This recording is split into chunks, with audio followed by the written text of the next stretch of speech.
Ready? Go ahead. Okay. Councilmember Beard? Here. Councilmember Bowie? Here. Councilmember Fawn? Here. Mayor Pro Tem Jones? Here. Mayor Nguyen? Yes. I'd like to ask our Assistant City Manager, Kingsley Okereke, to lead us in the invocation. Please rise as we do that. Okay, please prepare yourself according to your faith. Heavenly Father, we humbly ask that you bless all who are assembled here this evening and the work we seek to do. Help us to work in harmony as we seek to make the best decisions for our great Garden Grove community. Amen. And please remain standing. I'd like to ask Marco Galvan to step forward. You can pull the mic down. There you go, and lead us in the Pledge of Allegiance. Put your right hand, please. Put your right hand. Aye. Ready, begin. I pledge allegiance to the flag of the United States of America and to the republic for which it stands, one nation, under God, indivisible, with liberty and justice for all. Thank you.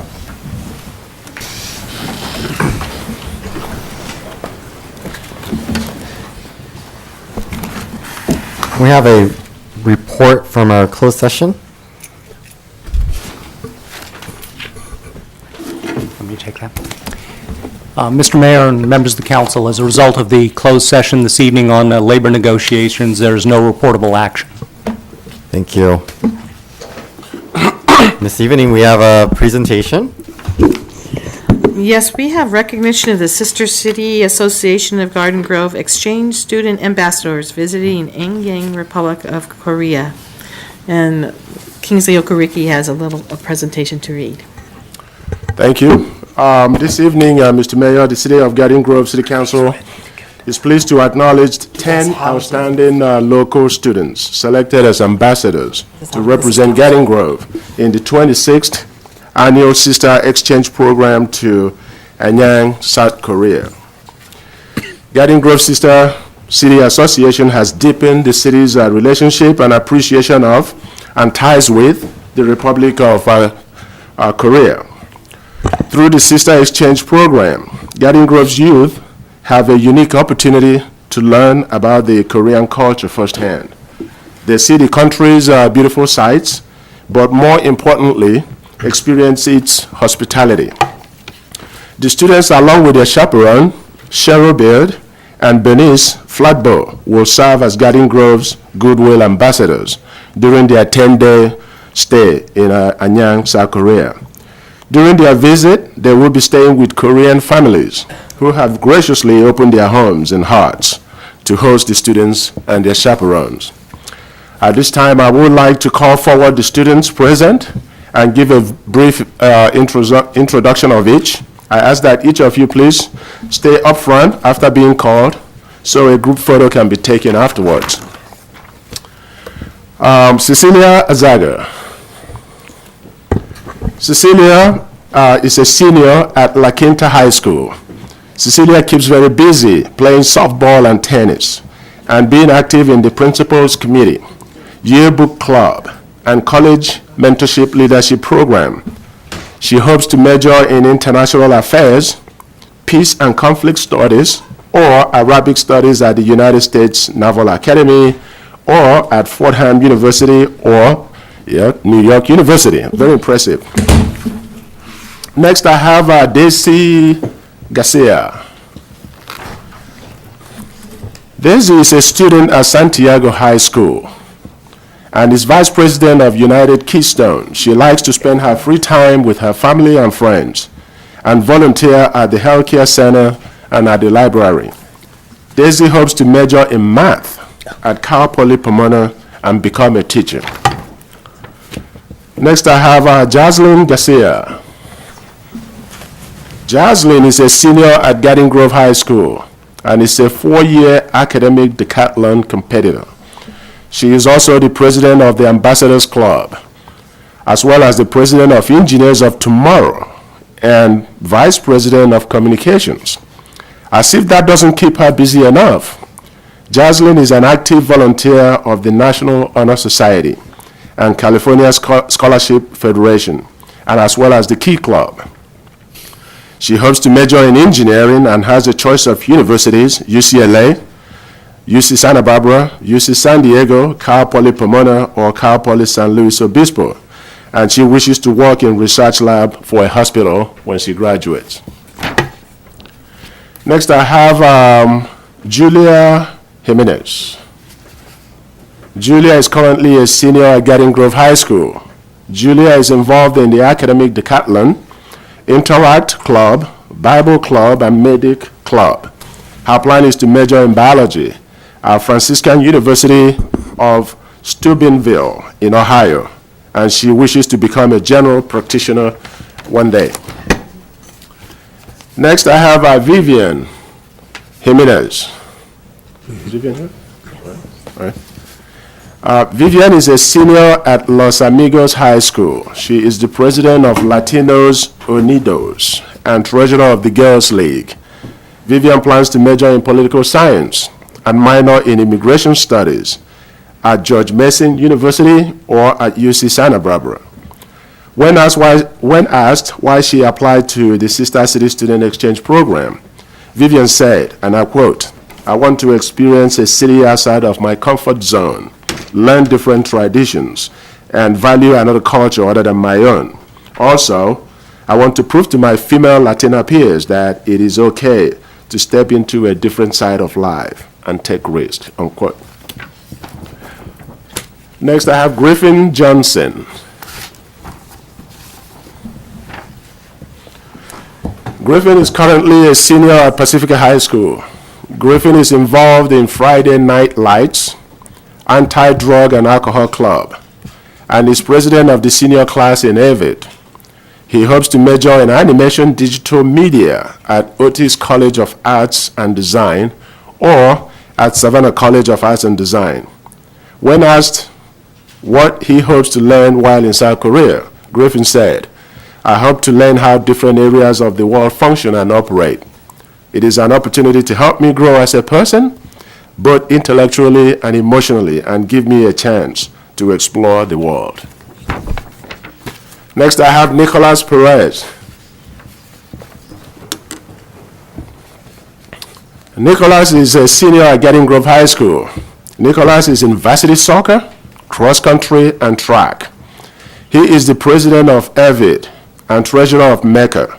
Nicolas hopes to major in business at UC Irvine or at UC Santa Barbara to become a business development manager eventually. And next is Daisy Romero. Daisy is currently a senior at Los Amigos High School. Daisy is the president of Girls League, president of Tree Huggers. She's also the vice president of Latino Unidos and a member of the National Honor Society. She hopes to major in civil or biomedical engineering at UC Berkeley or the University of Southern California. Go Trojans. It's easy to see that this year's students are outstanding, very outstanding group. They are motivated, very civic-minded, and outgoing and outstanding scholars. And the city, oh, there's two more? Oh, I'm sorry, I missed somebody? Jennifer, you will come. Aha, sorry, thank you. I missed the last but not the least, Jennifer There might be another one. Ruba Cover. Sorry, Jennifer. Special announcement for Jennifer. Jennifer is a senior at Bolsa Grande. Jennifer keeps very busy playing water polo and lip syncing. She hopes to major in interior design and minor in business at San Francisco State University or at Cal State Long Beach University in order to become eventually an interior designer. Anybody else I missed? Huh? Yep. All right. What's the name? What's his What's the name? name? Okay. Did I miss that? Oh.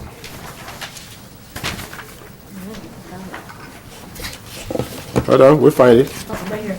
A lot of names. Alan Pham. Where's Alan? Now, the last but not the least, Alan is a senior at La Quinta High School. He is the treasurer of the California, Nevada, Hawaii Kiwanis Key Club and La Quinta Boys League. Alan is active in the Associated Student Body and California Scholarship Federation. Alan hopes to major in history at George Washington University or at New York University, and he hopes one day to become an ambassador or to work for an embassy upon graduation. Congratulations, guys. And at this time, the mayor and city council would like to present each of you with a filled City of Garden Grove tote bag to present to your host families on our behalf. We wish you a safe and memorable trip to South Korea and look forward to hearing of your continued successes. Congratulations.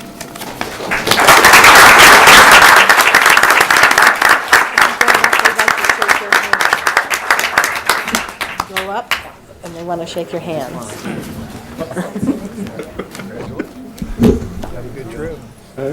Hey, represent us well, okay? All right. Have a great trip. Yeah, be safe. See you again. Yeah, be safe. Stand right here, All right, represent us well. I know, just because you said the words. Have a good trip. And you need to stand because we're going to take a group picture.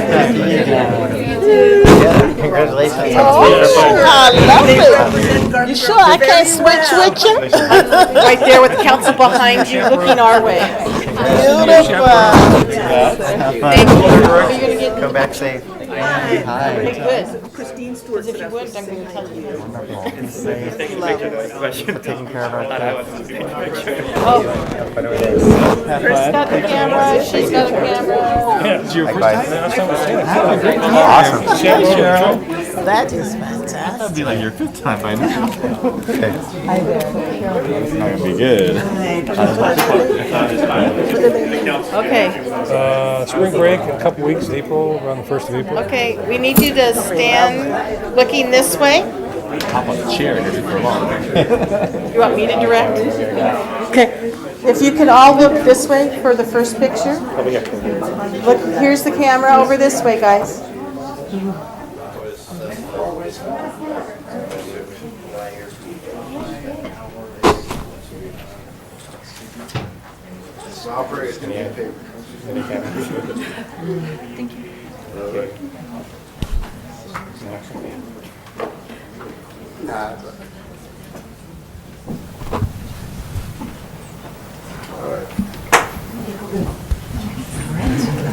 So when you guys report? A week from Thursday, April 2nd.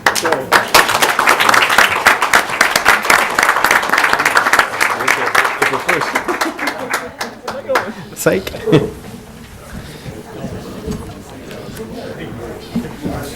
Yeah. Yeah. Who's your spokesperson? Yeah, go ahead. Step up to the mic. Just right here, right? Yep. Good evening, the Garden Grove City Council. On behalf of the students of the Garden Grove Sister City Association, I would like to thank each and every individual for their generous support for the organization. Without you, our students and chaperones would not have such a wonderful opportunity to visit Anyang, South Korea. We deeply appreciate your efforts in helping the youth of Garden Grove learn more about our sister city and develop leadership skills in a different culture. We hope to bring back the wonderful things we learned in South Korea to serve our communities in the future. Thank you. Thank you.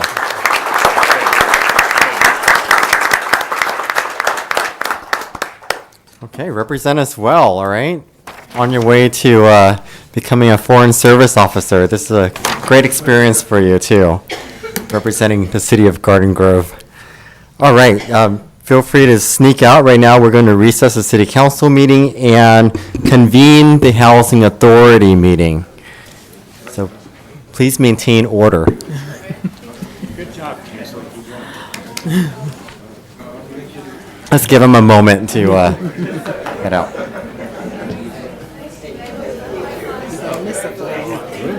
How long ago? Yeah. 8 days. You couldn't have gotten any of your children and all that? No, they they apply. So. Are you ready? The oldest one, a few years ago, another one. Yeah. Korean kids come over here. Oh, okay.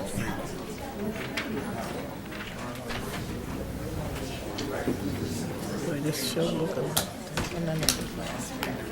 Okay, if you need to take your business outside, please do so.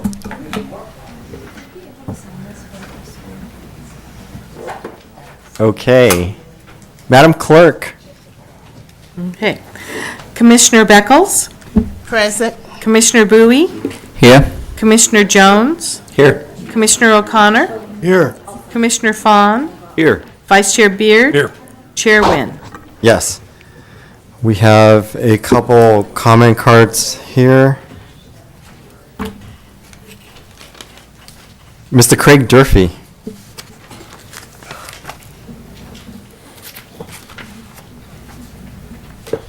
Just a brief note, I wanted to thank the Housing Authority for their hard work in developing the plan. I attended the commission on that, and I spoke to the council last time, but you weren't here, so I just want to say that the transportation is a really key to the housing. You look at a lot of general plans in Southern California, housing required every 5 years, but transportation could go on for 15 years before they update it. And so it's important that you look at your housing 7 years behind in development of homes or behind in building homes, but we never have tied the housing with good transportation for good jobs. And so I hope that when we go through this master plan, that you'll be part of that so you can have input for the needs of the community. And also I would encourage you to consider the council and staff, while we're a disadvantaged city, to apply for a grant for a master plan. So next year you can do that, actually get it done with the bicycle master plan, because walking to a bus, riding a bus to a half mile is going to get you more people employed and more effective cost in terms of the price of housing, because if people can't get to work, they can't afford the house, and then we have more homelessness. So I would encourage that consideration of the staff and the council. Thank you. Thank you. We have some consent items here. Yes, items 5A and 5B will be acted on simultaneously with one motion unless separate discussion and/or action is requested by a Housing Authority Commissioner. I'm going to pull 5B.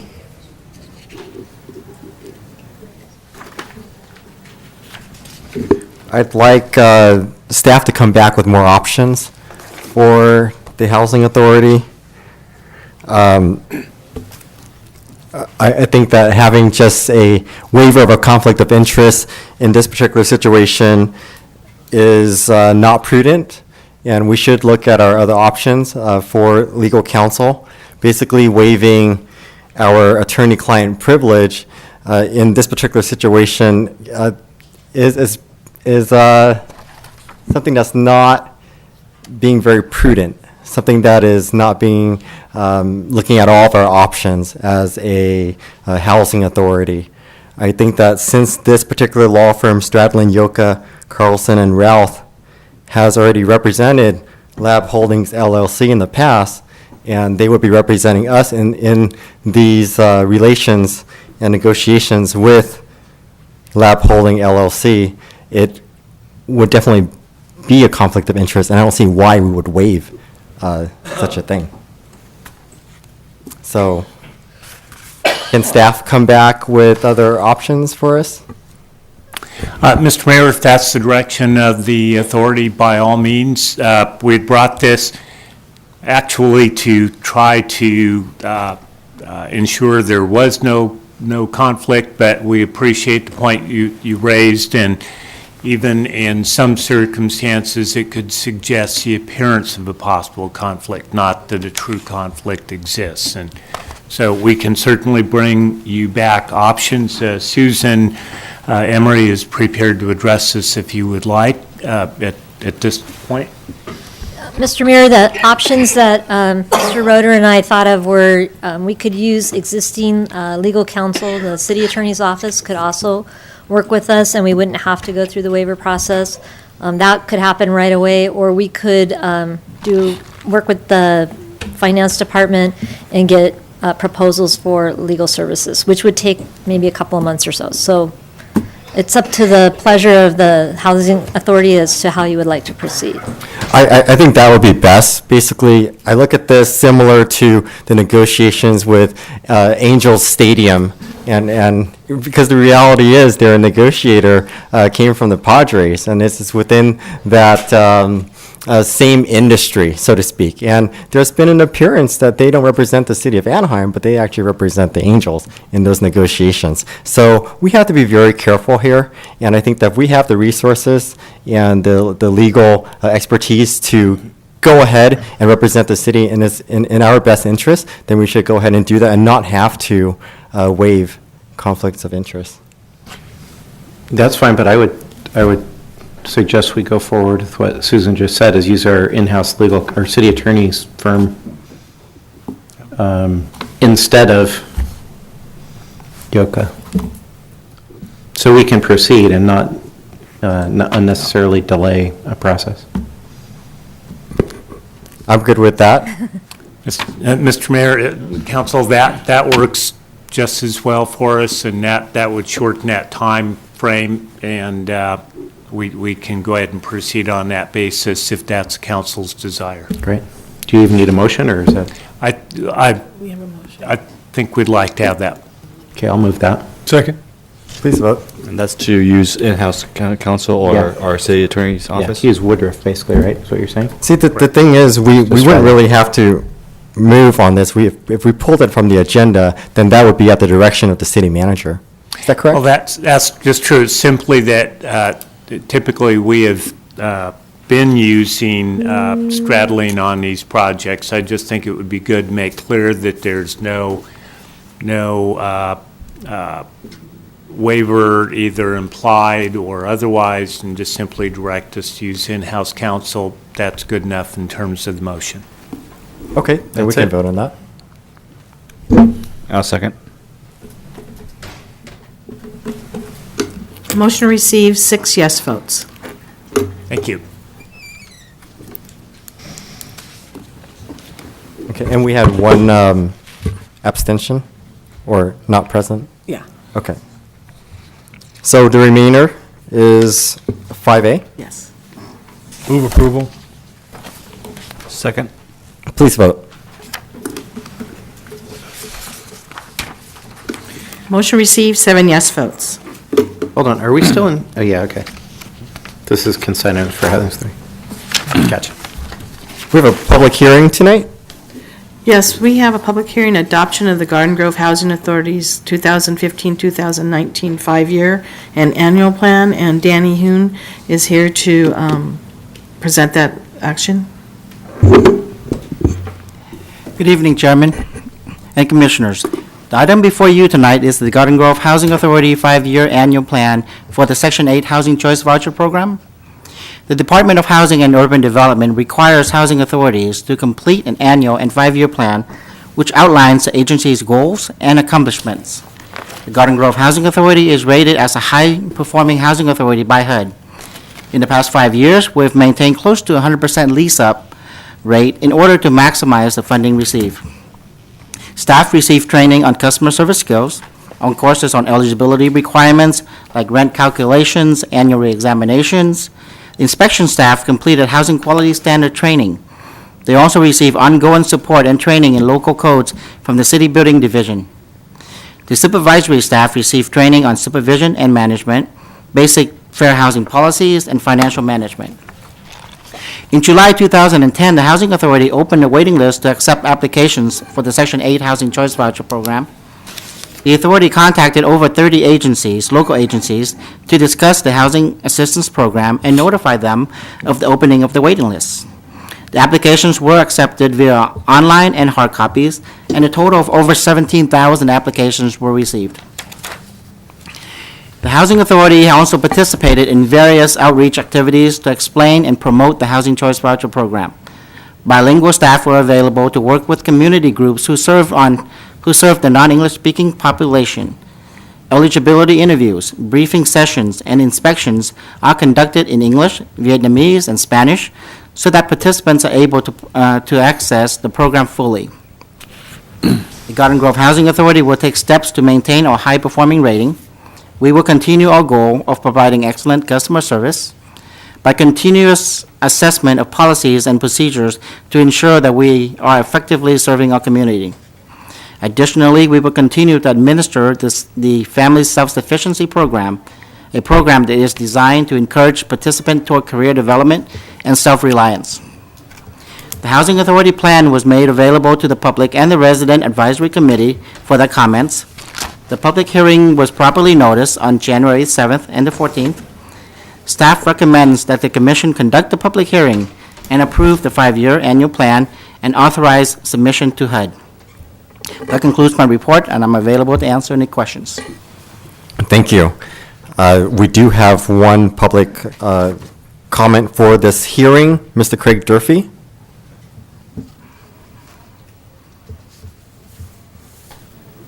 Very briefly, I'd like to suggest that what I'm observing that I have the opportunity, which is a special favor to myself, is a lot of people are disadvantaged in our community now. They don't have transportation to get to the stores. We do have an ordinance for our shopping carts, but I understand that they're actually documented on Facebook. They're going everywhere, just to and from. And so if we're going to give housing the advantage that we're attempting here, we need to look at a mobility within the city because other cities do that. This will alleviate blight, alleviate a lot of stray carts. And I also would encourage this housing authority to look at, from the state's position, you have an opportunity to apply as a disadvantaged city for updating your general plan for free while the money is still there. It's going away. They want to get rid of it this year. So doing all this while the money is there and apply for the grant would be a prudent thing because it's going to give you more weight in terms of maybe OCTA, more buses, or other means of grants, so you can give the mobility of employment as I described before. Thank you. Great, thank you. Can staff come back to us with more information on that opportunity? Yes, sir. Great, thank you. I have a question, Mr. Sure, Mayor. one moment, please.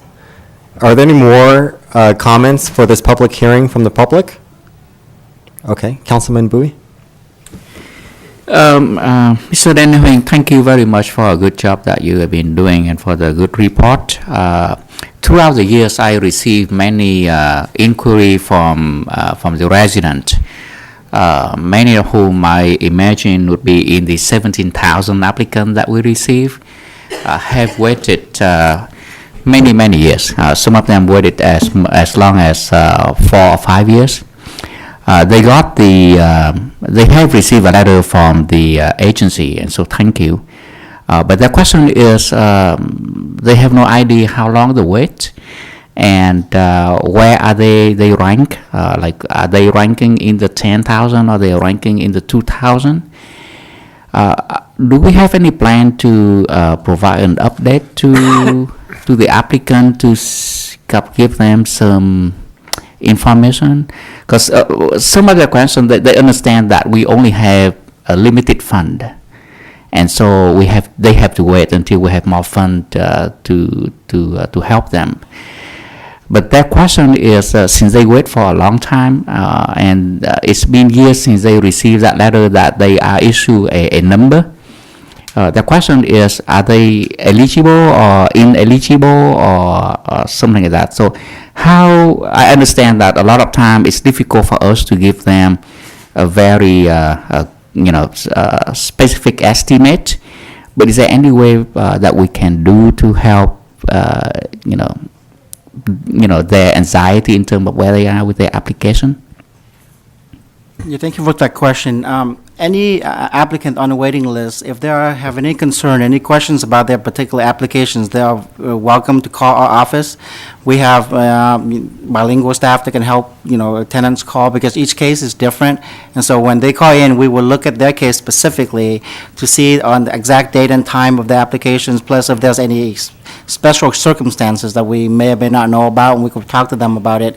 The exact time of wait is very difficult for us to predict. We can give them a rough estimate, but how long they have to wait relies a lot on federal funding, which unfortunately can be very unpredictable. So, but my suggestions to anyone who may have any questions at all is to call us directly. We'll be happy to help them. How much would it cost if, and whether we have the fund to send out a letter to those applicants so that we can assure them that they are still in the waiting list and We have thought about doing an annual letter to them, but with 17 applications, the cost can be quite high, with not just stamps, but staff time. So with our practice, along with many housing authorities, my understanding is we contact them as their name come up. It's more cost effective for us, so it is quite difficult to update 17,000 applications at once. It takes quite a bit. Okay. Mr. Roeder? Mr. Mayor, Councilman Bowie, if you're interested, let us take a look at a couple of options on that. I think simple electronic notification, may not be suitable for everyone, but may address part of that need. So let us take a look at a couple of different options on how we might approach that. And if I may also dovetail on what we're just talking about, it's so imperative that you keep your contact information current too. Because I was helping this one gentleman who was on the list for about 10 years, and he had gone out of the area, didn't update his information, and we tried to mail him, to call him. We couldn't reach him, so he's off the list, and now he's in his 90s, and he's on the waiting list again for another, and he may be gone, passed on before we even have him back on the list. So it's very important that you please keep your information current for us. Any further comments? I'd like to thank our Resident Advisory Committee for all the input, and once again, thanks to the staff for putting it together. We're going to need a motion to accept and adopt this plan. Move to approve. Is there a second? I second it. Please vote. Motion received, 7 yes votes. Okay, thank you. At this time, are there any matters from commissioners? No? Okay. Executive Director? No? All right. Then we shall adjourn the Housing Authority. The next meeting will be on Tuesday, April 28th at 6:30 right here at the Community Meeting Center. And we'll adjourn the Housing Authority.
This is a well-honed routine.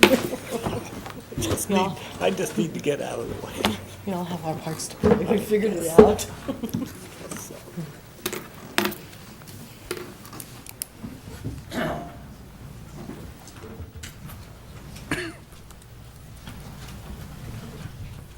All right.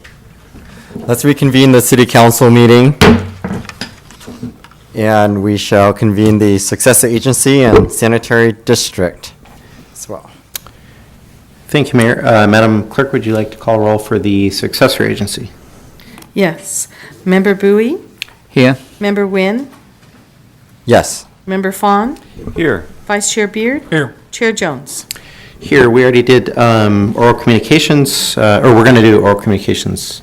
This is, yeah, we'll do it all together. Okay, when do you want to do that, though? We'll do it right now.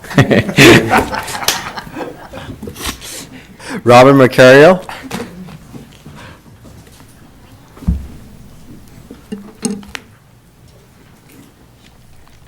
Okay, we'll conduct Successor Agency business right now. Okay. Hi, Robin. Hello. Good evening, Mayor, City Council, staff, and Garden Grove residents. I'm Robin Marcario. I just want to make a couple of quick comments. I wanted to applaud the council and the staff, of course, for the updated Garden Grove website. Got to go check it out. It's awesome. It's very awesome.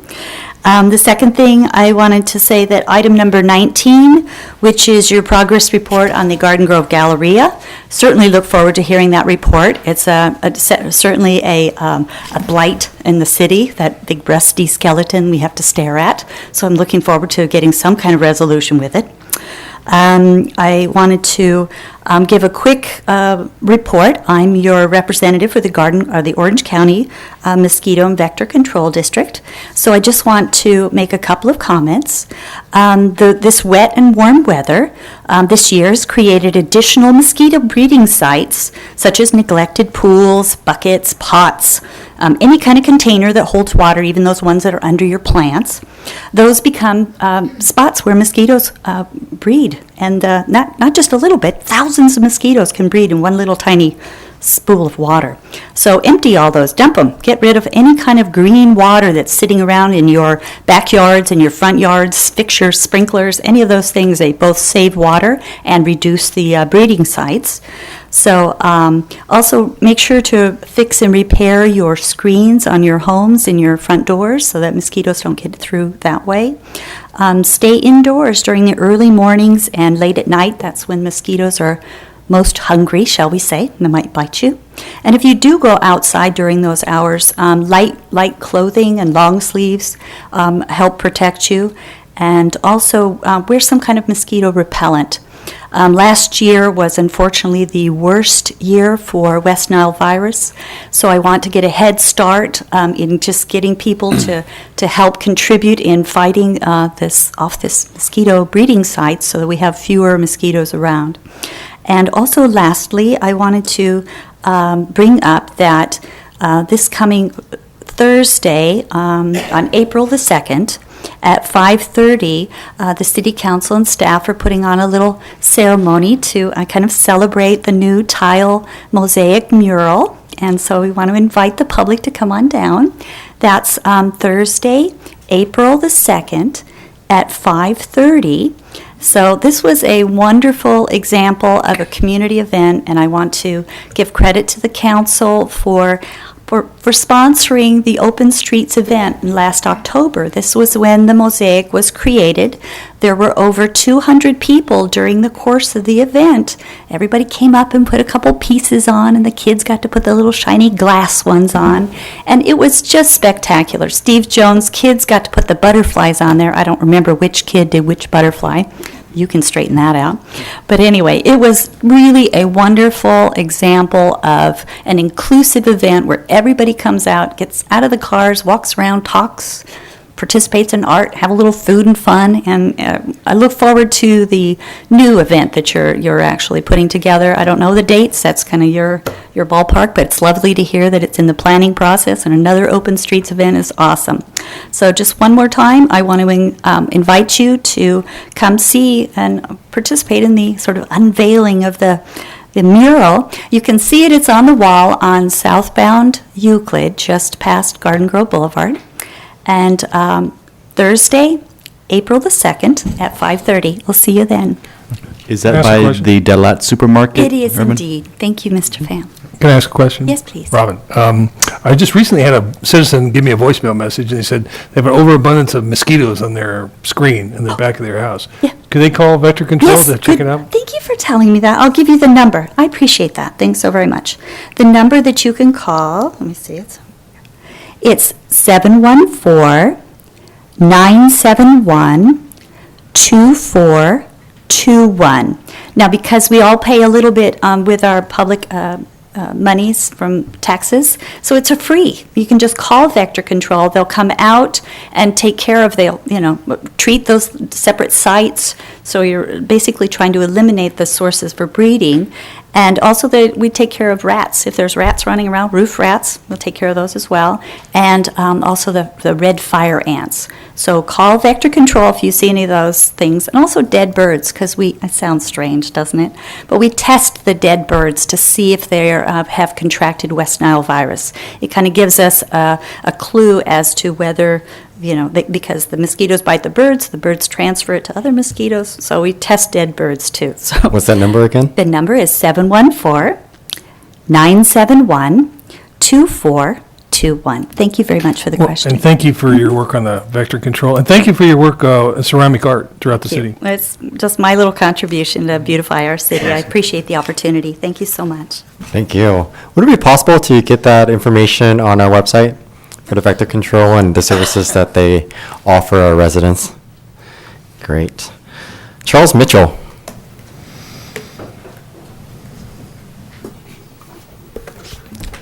Good evening, Mr. Mayor, members of the council and staff.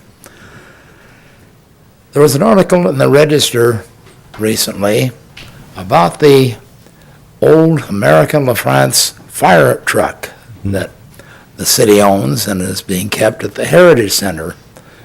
By the way, any residents that are interested in seeing it, stop by the Heritage Center and take a look. It's well kept up, and it's driven in all of our parades and events, so it's part of our city's history.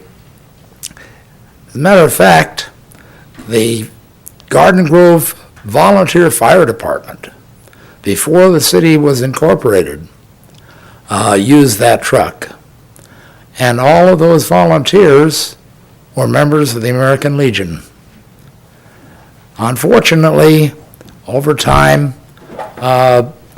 the enrollment diminished, and the Garden Grove post was no longer able to stay open, so they joined up with the post in Midway City. You've all driven by it many times. It's on Beach Boulevard. It's a big yellow building across from the cemetery. Probably seen the vendors out there with the beanbag chairs and blankets and rugs, which is how we maintain our post, by the income from that. But something else is going to be happening soon. That post and that building, well, the building was built in 1934, so you can imagine the things that need to be done. Fortunately, there's a program.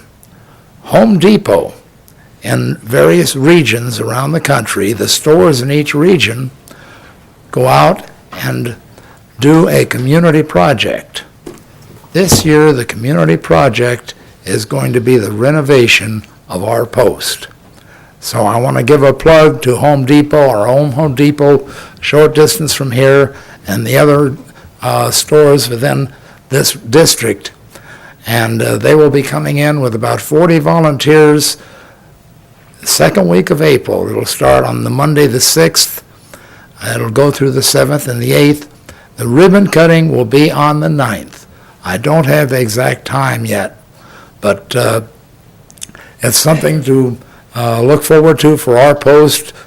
We've needed it for a long time, and thank you, Home Depot, for putting forth the effort to help us out.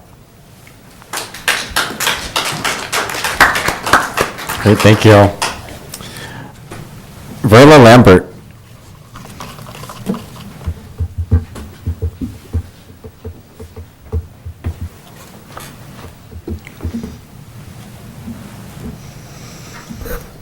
Good evening. I'm Verla Lambert, and my little talk tonight maybe it'll be a little late, but we can use it in the future. Start off with, we are a nation of immigrants, and this is true. most of us here for the freedom of religion and freedom of speech. Those who learn to speak English have made this country as great as it is today. English is the language of these United States. I believe it would be good for the citizens that do not speak English would submit a communication and have an interpreter with them at the podium. This would help us all be more able to follow the voice and the opinion spoken.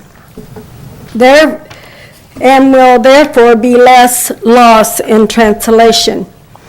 This is also better use of our time, or your time, for there's so much city business at hand. And I do thank you for all of your service to our community. Thank you. Thank you, Ms. Lambert. You know, I would like to agendize that for the next meeting, and I'll bring it up again in item 19. Elizabeth Orrick, you will be speaking on that now.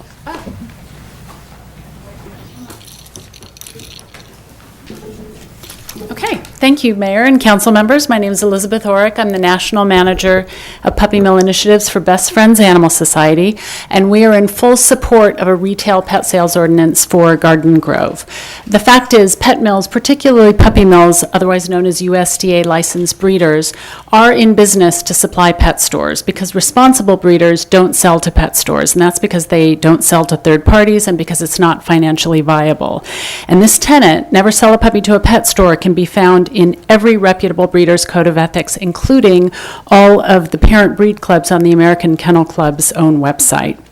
And yet, there is a more humane alternative, which is for these stores to stop supporting the puppy and kitten mill industries by transitioning to an adoption model, as thousands of pet stores across the country are already doing very successfully. So this ordinance would not preclude pet stores from staying in business. It would not impact responsible hobby breeders who could sell directly to the public. And of course, it would not prevent anyone from adopting an animal. Shelters and rescue groups are full of purebred dogs, cats, puppies, and kittens looking for homes, and yet those are the animals that are dying in the highest numbers in our shelters simply because there isn't space to house them all. So does it make sense to keep producing more of a product for which there's already such a surplus that we're killing thousands of dogs and cats every day, 9,000 in this country? From an economic standpoint, it doesn't make sense. From a humane standpoint, it really doesn't make sense. This ordinance is a fair, effective, and reasonable way to prevent an endless supply of inhumanely and poorly bred animals from being imported into the community so that consumers are protected and fewer animals will have to suffer in order to supply the retail pet trade, and to relieve the burden on shelters and therefore the taxpayers by getting companion animals out of those facilities and into retail settings where they have a greater chance of being adopted by the public. That's why 77 other communities have already enacted this, 17 of which are right here in Southern California, including, as of last week, Long Beach. And we are so pleased that Garden Grove is poised to join them. So on behalf of Best Friends and our 300,000 members, I'd like to thank the council for taking this important step to making Garden Grove a more humane city for people and animals, and setting a positive example for the rest of the country to follow. Thank you very much. Thank you. Gwendolyn Jones.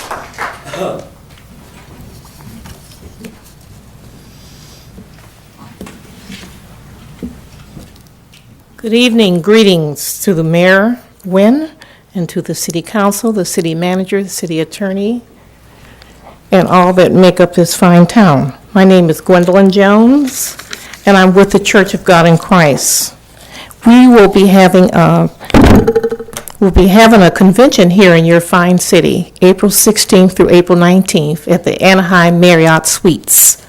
And we're happy to be here in the population of 170,000. And I have some flyers that I'll give to the city clerk.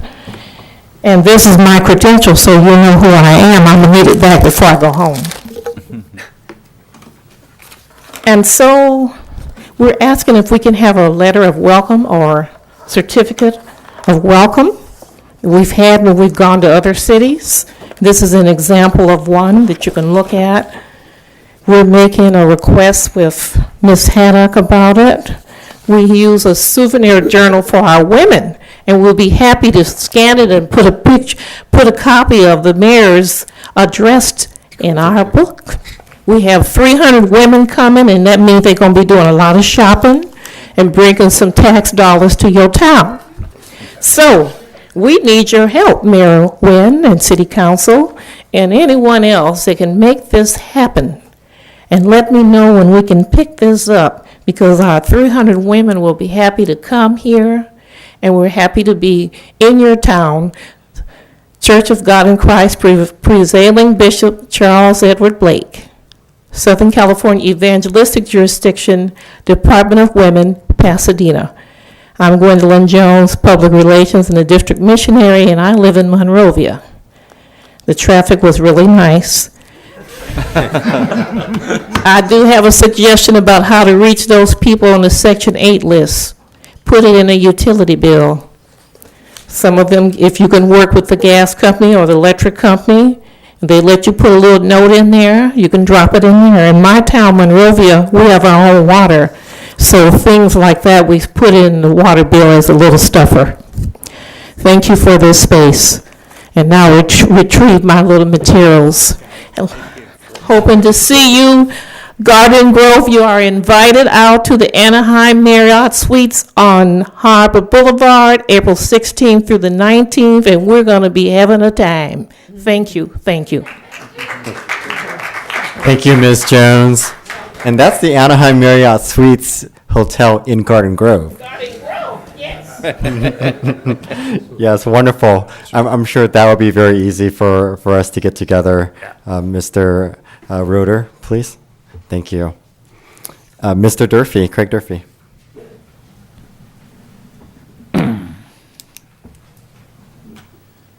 Honorable Mayor, Council, staff, and residents, I live next door to Mr. Hunter. You have a white piece of paper before you. He has terminal 4 cancer. His last wish to the city of Garden Grove before he passes on is, please fix this driveway. Here is something that he writes in his own words. He came to me yesterday. He's very frail, very smart man, could fly an airplane. He was with an industrial engineer, repaired boilers and stuff. But whatever happened to him, he's not what he used to be, and I knew him. So I'd ask, out of the courtesy of the letter and the fact that he asked the city to do something, and I didn't hear from him a pleasant remark. It sits on his property as much as the next door. And so I ask it in the wish to show the courtesy of City Garden Grove to give him his driveway back before he passes off. Thank you for that part. The next part is I submitted a document, it's now recorded with the clerk, of 2.5 years I have gone through the Traffic Commission, and I thank Mr. Roeder and his emails, and staff is working on it. But you can see here that the cyclists are being forced in the lane. We just had a pedestrian, a young man or somebody yesterday on Stanford and Nelson get hit. There's orange paint. We have a high-density, out-of-control traffic situation in our city. And I watched an individual by Firestone look at the no parking sign for the bike lane and walked right off. They're blocking the fire hydrants. They're blocking the bus stations. People use those for transportation. A fire emergency, use those as a means to put a fire out. Can't we, Mayor, put some red paint for now until I got a response to Mr. Murray? Thank you. It'll be 3 to 6 months before they can do something. I also had on my Facebook, took pictures last Friday. I didn't call the police. And the field on the very north side is wide open and the parking is wide open. Can't we have some cooperation with the soccer fields that they don't need to block the bus stops for OCTA for the last 2.5 years, or last 2 years? Can't this council, per the Councilman Chris Pham asked me to get pictures, can we now have the evidence to do something immediately with the council? I mean, I have a youth who is almost 18, said his life is in danger because of blocking the bike lane. How much more do we have to put on the table before, because of limited staff and resources, that someone else will get hurt? And that'll be on Chapman. It's well documented. And I'd ask the council to weigh in on this tonight. I also have Orange County Las Vegas group, 3 Wednesdays tomorrow, voted unanimously in support of the mayor's challenge for a bike safety and walking for Anthony Fox. And I have been in correspondence with the Federated Labor Union as well, and they're looking into it. So Dr. Morano was unanimous support, and asked the mayor to, in our dense environment, to take that challenge and lead our city into the right direction. Thank you. Thank you. Josh McIntosh?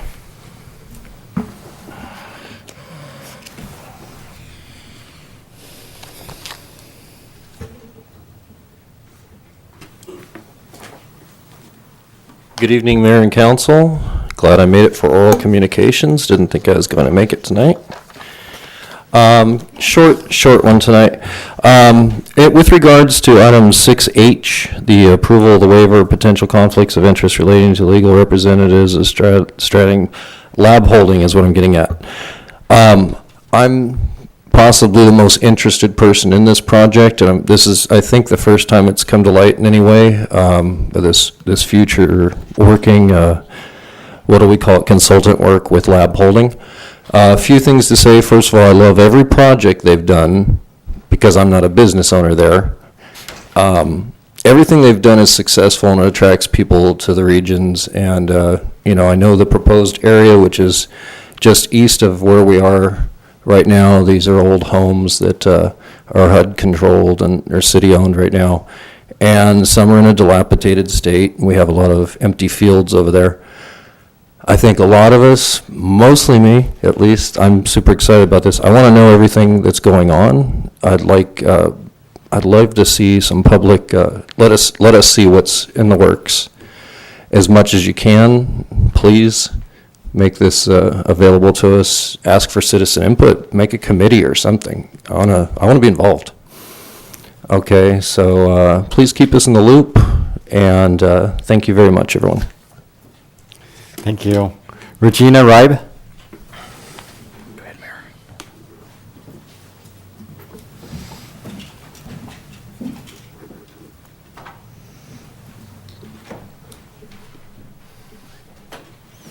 Hello. Well, I'm delighted to be here. I'm Regina Riba, and I'm here on behalf of a fabulous, delicious business known as Joe's Italian Ice. In my family, it's provided 7 consecutive years of employment for my children as they pursue their 4-year university degrees. In fact, my daughter was able to continue working there when recovering from extensive knee surgery. She was unable to stand and do her normal window job, so Micah Beta, the owner-manager, was able to find a sit-down job in the back preparing fruit. Who does that for a teenager today? Mr. Beta also provides a safe, nurturing environment for employment for these teenage children. In addition to that, through his careful tutoring and mentoring, these kids are groomed to be managers. Mike also offers a scholarship program for these kids. Who does that? He doesn't just interview the kids, they have to audition for the job. They have to earn the right. My 3rd child didn't get the job the first time around, even though he was another Bichelle. He had to come back a second time, another year later, when he grew up a little more. This is the kind of business you want to keep going. You want to have it empty now? You want to evict him because you haven't held up your end of the bargain, because you haven't notified him? It's a safe environment. It's providing you tax dollars. It gets people coming here from Fullerton, from Yorba Linda, from Mission Viejo for a $4 ice cream. They're coming to your town, buying your company's gases, buying your company's groceries, whatever else they're getting on the way, and you want to shut them down early? Why not let them stay open? What's it going to hurt? Let them stay open another couple of months. It's not going to cost you anything. It's going to get you something. You want to have another empty building to get spray painted? He's got 2 families on the property, not families, family homes that are beautifully maintained rental properties that he's got, maybe 8 special needs people living there. Who does that? Who provides homes for special needs people and keeps them as beautiful as Mike's properties are, or the properties that Mike is keeping nice on that area? I just don't understand why you want to shut someone down when you've sent him notices. Okay, why? What are you going to do there instead? Let it sit vacant until you finally do something with it, like put up a parking lot? I don't know. I've been here before. I've been here to keep the library open, the regional library. I've been here with my Girl Scout troop. I've been here with my Boy Scout troop. I've been here when Brandywine has overbuilt. You guys never let me down. You always do the proper thing. You're a high-performance housing authority, 100% lease rate, customer service skills, you're very proud of that. Your housing authority training and your customer service and your supervision. I heard all those wonderful things and how well-trained we all are. How can we look at this businessman who's been here, at least 8 years, maybe 12, and shut him down early because we didn't do the follow-up as a city to make sure he knew exactly, when his lease was up? I mean, I don't understand. And you've never let me down. I don't think you're going to let me down tonight. I think you want to keep Joe's open. We want to keep Joe's open. And if you haven't been there with your dog to get your dog's free ice cream, you really ought to go. You ought to go tonight.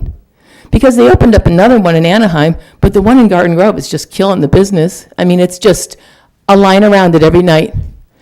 Free ice cream when it's raining. I'd go there if I were you. I'd keep it open as long as I could. It's the best tasting ice cream in Garden Grove, and he's a wonderful employer. That's all I have to say. Thank you.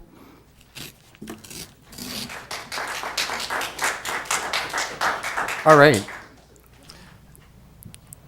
Since we jumped around, but we'll have responses to these public comments from council members. I'll start and echo Ms. Verla Lambert's comments on the desire to meet the needs of our diverse residents in terms of their linguistic ability to be able to understand one another. So I'd like to see that agendize options for us to have interpreters for the major languages in our community. I know other councils have contracted with some groups. We have great interpreting in our school district, and they also have the headsets and whatnot, so I don't know if we want to look at that. Mr. Roeder? Mr. Mayor, following the council discussion and some suggestions in this direction previously, I've already met with community services staff. We're already developing the range of alternatives. There are several different approaches that can be taken to it. My only question to you as council is whether you would like that brought before you as a study session item first to have discussion on the range of options, or if you would like it brought directly back to a council meeting. I don't need a study session on this unless, other members would like to have that. Okay. Please chime in. No? Yes? No, I think a direct report back would be fine. Sure. Okay. Mr. Mayor. We can do that. Thank you. Also, for Ms. Regina Ryber's comments on item 17A, we will have a staff report on that, Mr. Roeder, and we'll have more details, hopefully, to clarify yes, sir. the city's position and also some misperceptions out there as well. So that's coming up. Great. Anyone else? Okay. I just want to comment, Sure. Mr. Mayor, about Ms. Robin Marcario, how wonderful your murals and all your artwork in the city is. We had some visitors from out of town, from the East Coast, and they're just commenting how they turned the corner of all your beautiful designs, so thank you very much. Okay. Now that it's prime time, and we got a lot of viewers at this time, before we switch into the Successor Agency, I'm sure some of you have noticed that we're all wearing these blue puzzle pins, and this is for World Autism Awareness Day. This puzzle-shaped pin is the logo of Autism Speaks, the world's largest autism science and advocacy organization. And next week, Thursday, April 2nd, 2015, is World Autism Awareness Day. And on this day, the City of Garden Grove will join communities across the world and participate in the Light It Up Blue campaign. And Light It Up Blue began in 2010, and today over 8,400 landmarks on 7 continents are bathed in blue lighting one day a year to support this wonderful cause. So on the evening of April 2nd at the Clock Tower at the Village Green Park, it will be cast in a blue glow. courtesy of our wonderful Public Works Department. Families and supporters of OC Autism, a nonprofit organization based here in Garden Grove, will be gathering at the Clock Tower on April 2nd from 7 p.m. to 8 p.m. to celebrate World Autism Awareness Day. And I would like to invite members of the community to join our city employees in front of City Hall at 11 a.m. on April 2nd for a group photo under a special Autism Speaks balloon arch. And City Hall is located at 11,222 Acacia Parkway. And we encourage you to wear blue. Okay, we'll switch over to the Successor Agency business. Mr. Mayor, we already called roll and no one has moved, so we'll go straight to consent items, which is just the approval of the warrants. So moved. Second. Call the vote. Motion received, 5 yes votes. Any matters from agency members? Seeing none, we will adjourn to the Sanitary District. All right, Madam Clerk, please call roll. Reading my page. Member Bowie? Yeah. Member Jones? Here. Member Nguyen? Yes. Vice President Beard? Here. President Fawn? Here, we have one consent item matter, which is a contract with Tetra Tech. Is there any need for discussion or questions? Move to approve. Second it. Call for vote, please. Motion received, 5 yes votes. Any matters from the board? Seeing none, we'll adjourn. We'll reconvene here on Tuesday, April 28th at 6:30. Back to council. Thank you. Item 16, consent items. Madam Clerk?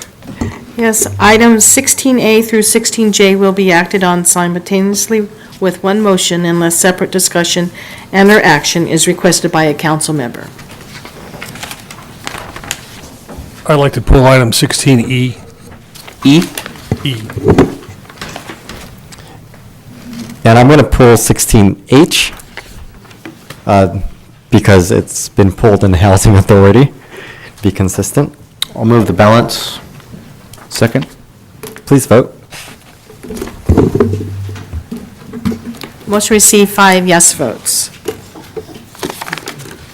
Item 16E is acceptance of the Chapman Library Interior American with Disabilities Act renovation project as complete. And Bill Murray is here to answer any questions. I just wanted to say, I didn't pull it to ask a question. I work for the County of Orange and OC Community Resources. Under that is OC Public Libraries, which is a part of that agency, so I don't think I should participate in a vote on this or ask the city attorney. Is there a conflict? Yes, I would advise you to recuse yourself on this and leave the dais for the action. Thank you.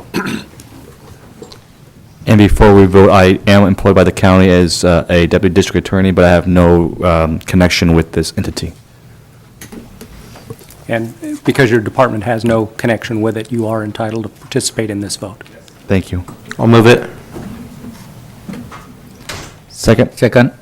Please vote. Motion received, 4 yes votes. Okay, item 17. 16H, right? Because we pulled that one. Yes. Can I just make a motion consistent with what we did before, that we use In-house counsel. Right. in-house counsel? Okay, do I have a second? Second. Please vote. 16H. Motion received, 5 yes votes. 17. Yes, item 17A is adoption of a resolution authorizing eviction proceedings against a tenant holding over on an expired lease, city property at 12302 Harbor Boulevard, 12511 Twin Tree Lane, 12531 Twin Tree Lane, Garden Grove, and Kingsley Okereke is here to present the staff report. Thank you, Madam Clerk. Mayor, City Council, this item is requesting that you authorize the eviction of a tenant holding over an expired lease of city property.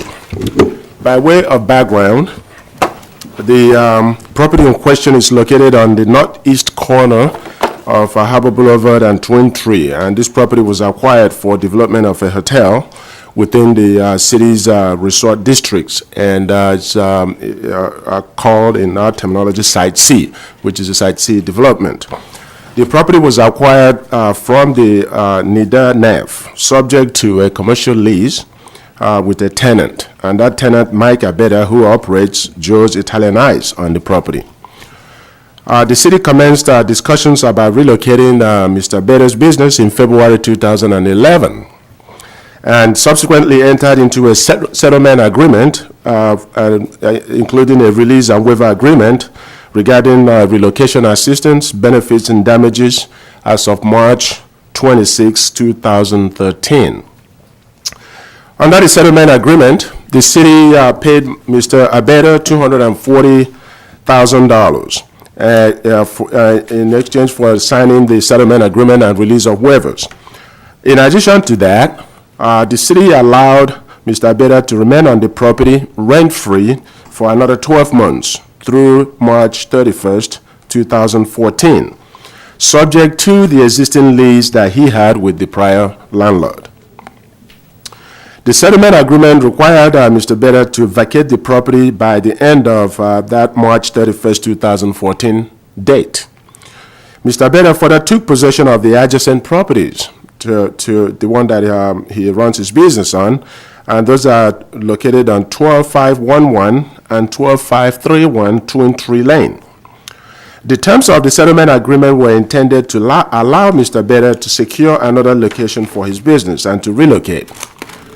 Mr. Abeda had requested a 24-month stay, but the city had already negotiated an agreement with the developer Land and Design Inc. to build a hotel on the property, and it was determined at that time of the settlement agreement that the city needed Mr. Abeda to vacate the property within 12 months so that it could meet its obligation under the DDA with the developer to convert the property free and clear of any encumbrances. Mr. Abeda did not vacate the property as agreed upon on March 31st, 2014. Because the city did not at that time require possession of the properties, the city was amenable to allow him to stay for another 6 months, subject to the payment of $3,000 per month in rent. And subsequently, the city sent a draft lease agreement to Mr. Abeda to that effect in May 2014. Mr. Abeda did not sign that lease. He sought even more time plus he wanted free rent and refused to sign the lease agreement for the 6-month period. Because Mr. Abeda would not agree to the terms proposed by the city for an extension of his stay, the city sent notices to Mr. Abeda notifying him that he must vacate by the middle of June 2014. Mr. Abeda refused to vacate the property and instead sought to stay longer. Following that, the city commenced eviction proceedings on July 29, 2014. However, prior to the actual eviction, Mr. Abeda was successful in convincing the former city manager that he would pay rent and execute an agreement for a 6-month stay.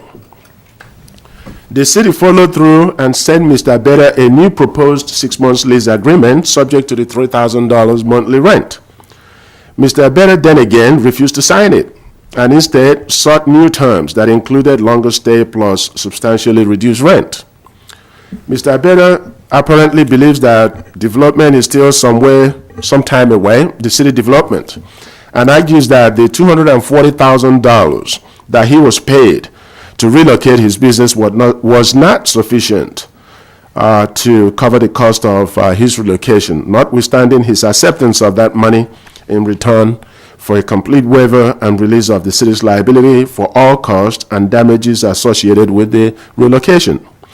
Additionally, Mr. Abeda has now had possession of the properties since March 2014 without paying any rent to the city.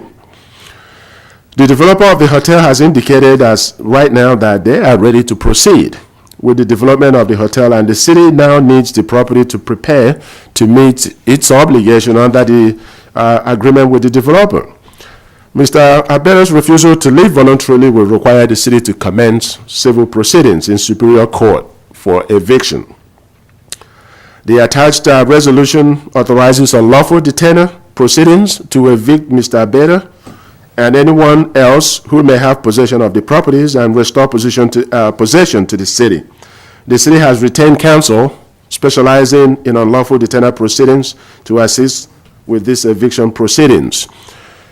With that, staff is recommending that the council adopt the resolution attached here, authorizing that such eviction proceedings proceed.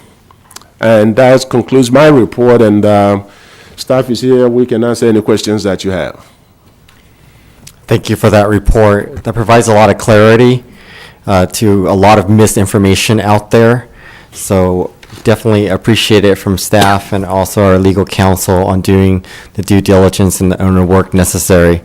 So I definitely think it's not fair to have someone not pay rent and violate an agreement and to broker a deal with the former city manager and anyone else that he claimed to have gone into agreement with. And we're being held back here. So, you know, this is a measure we need to take.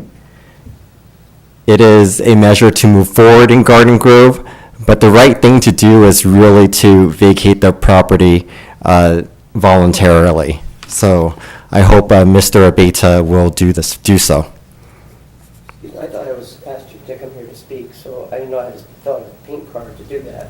I got a letter yesterday, it asked me to come here, so I expected that you want to hear the other side. I'm sorry, what is that? Mr. Roeder? Okay. Sure, of course.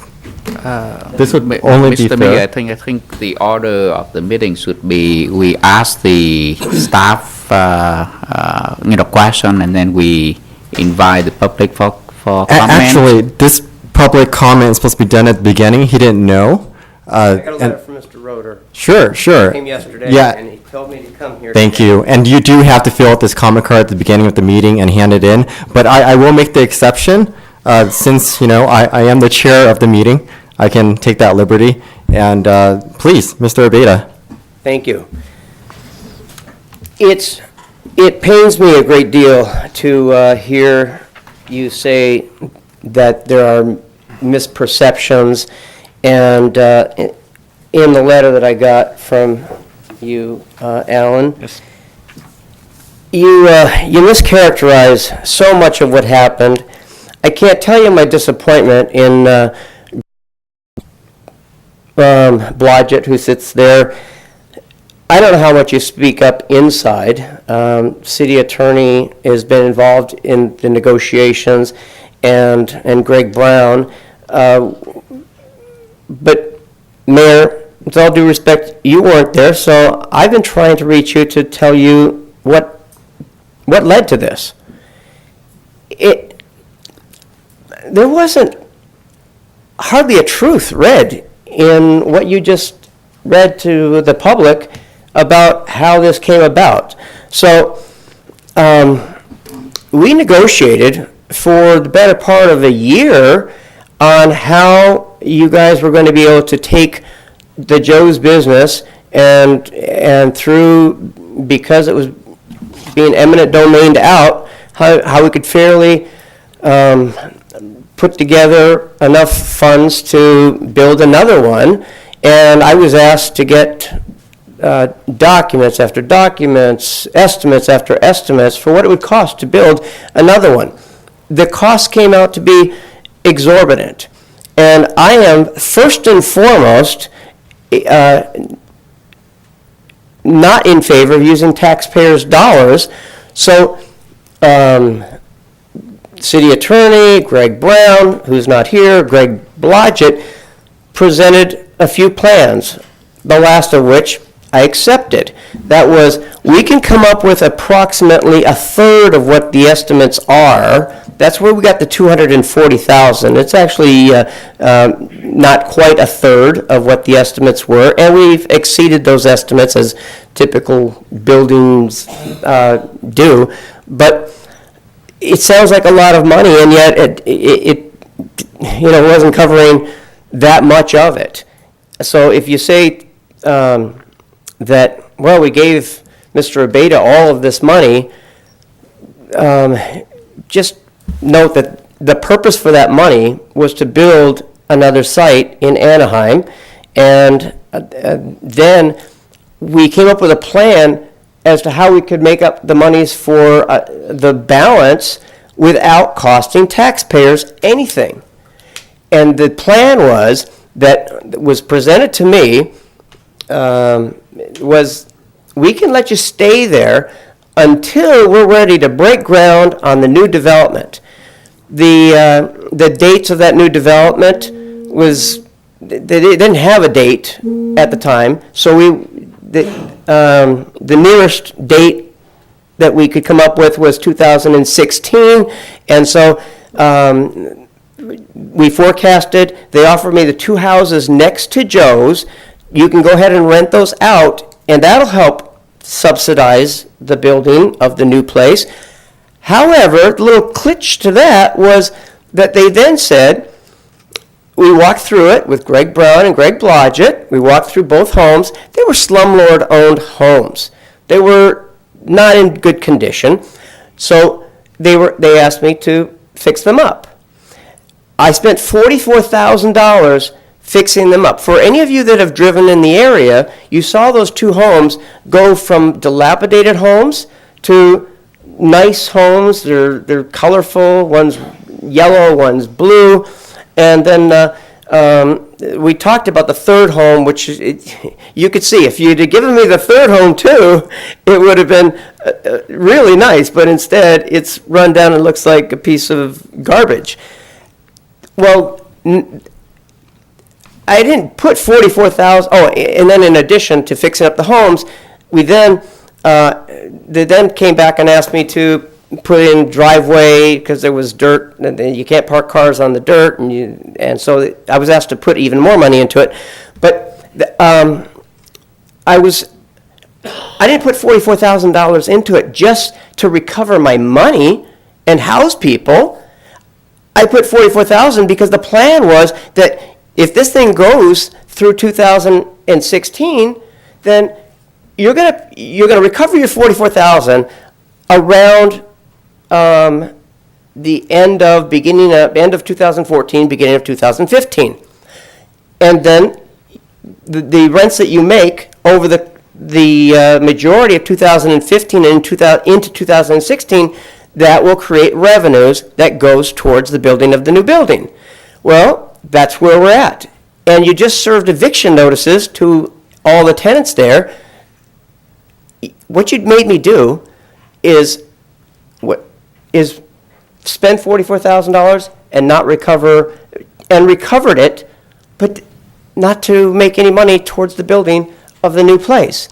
So with all of this being said, last year this came up, and in October I met with former Mayor Broadwater, and he apologized in a meeting that didn't last very long.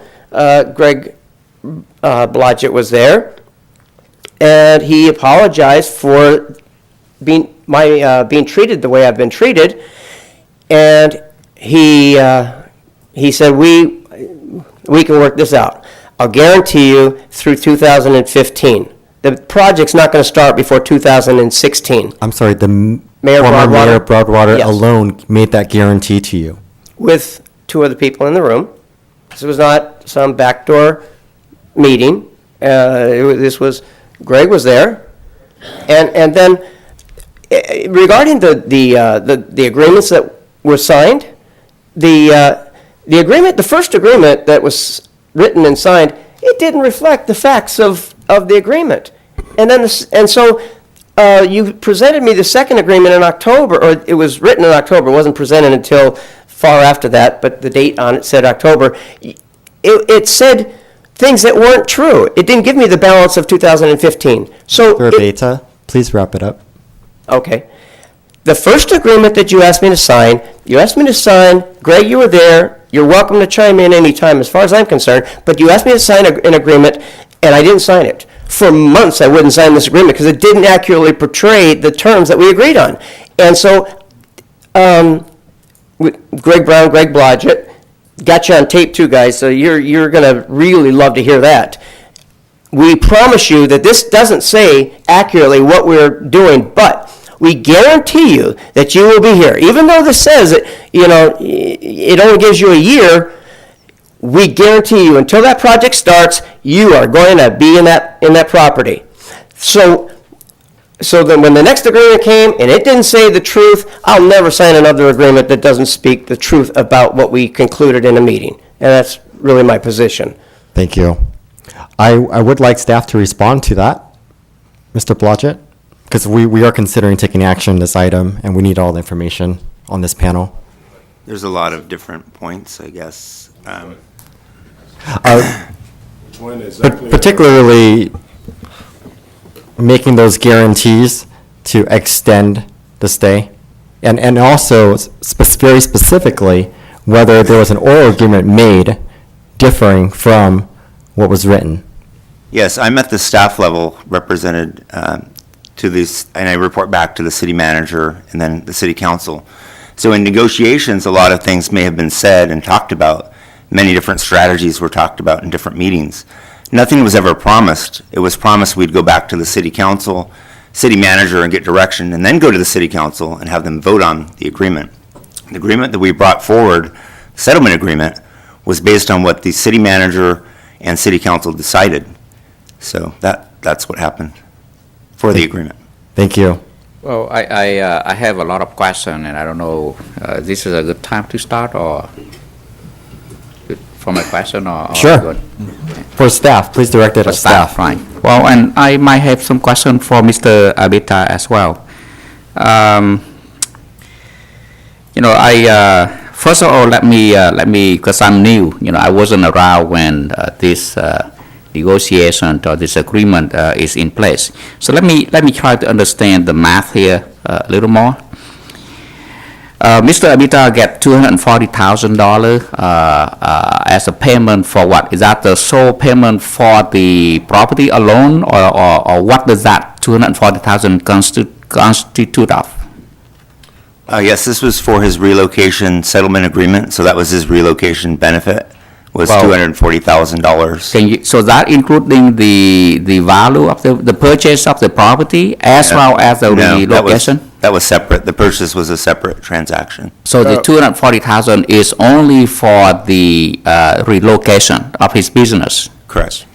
And that amount was agreed by both sides, as you understand? Yes. Was that the case, Mr. Abita, that according to Greg, that the $240,000 is the amount that you and the city have agreed upon as the relocation, the money for your relocation? Is that correct?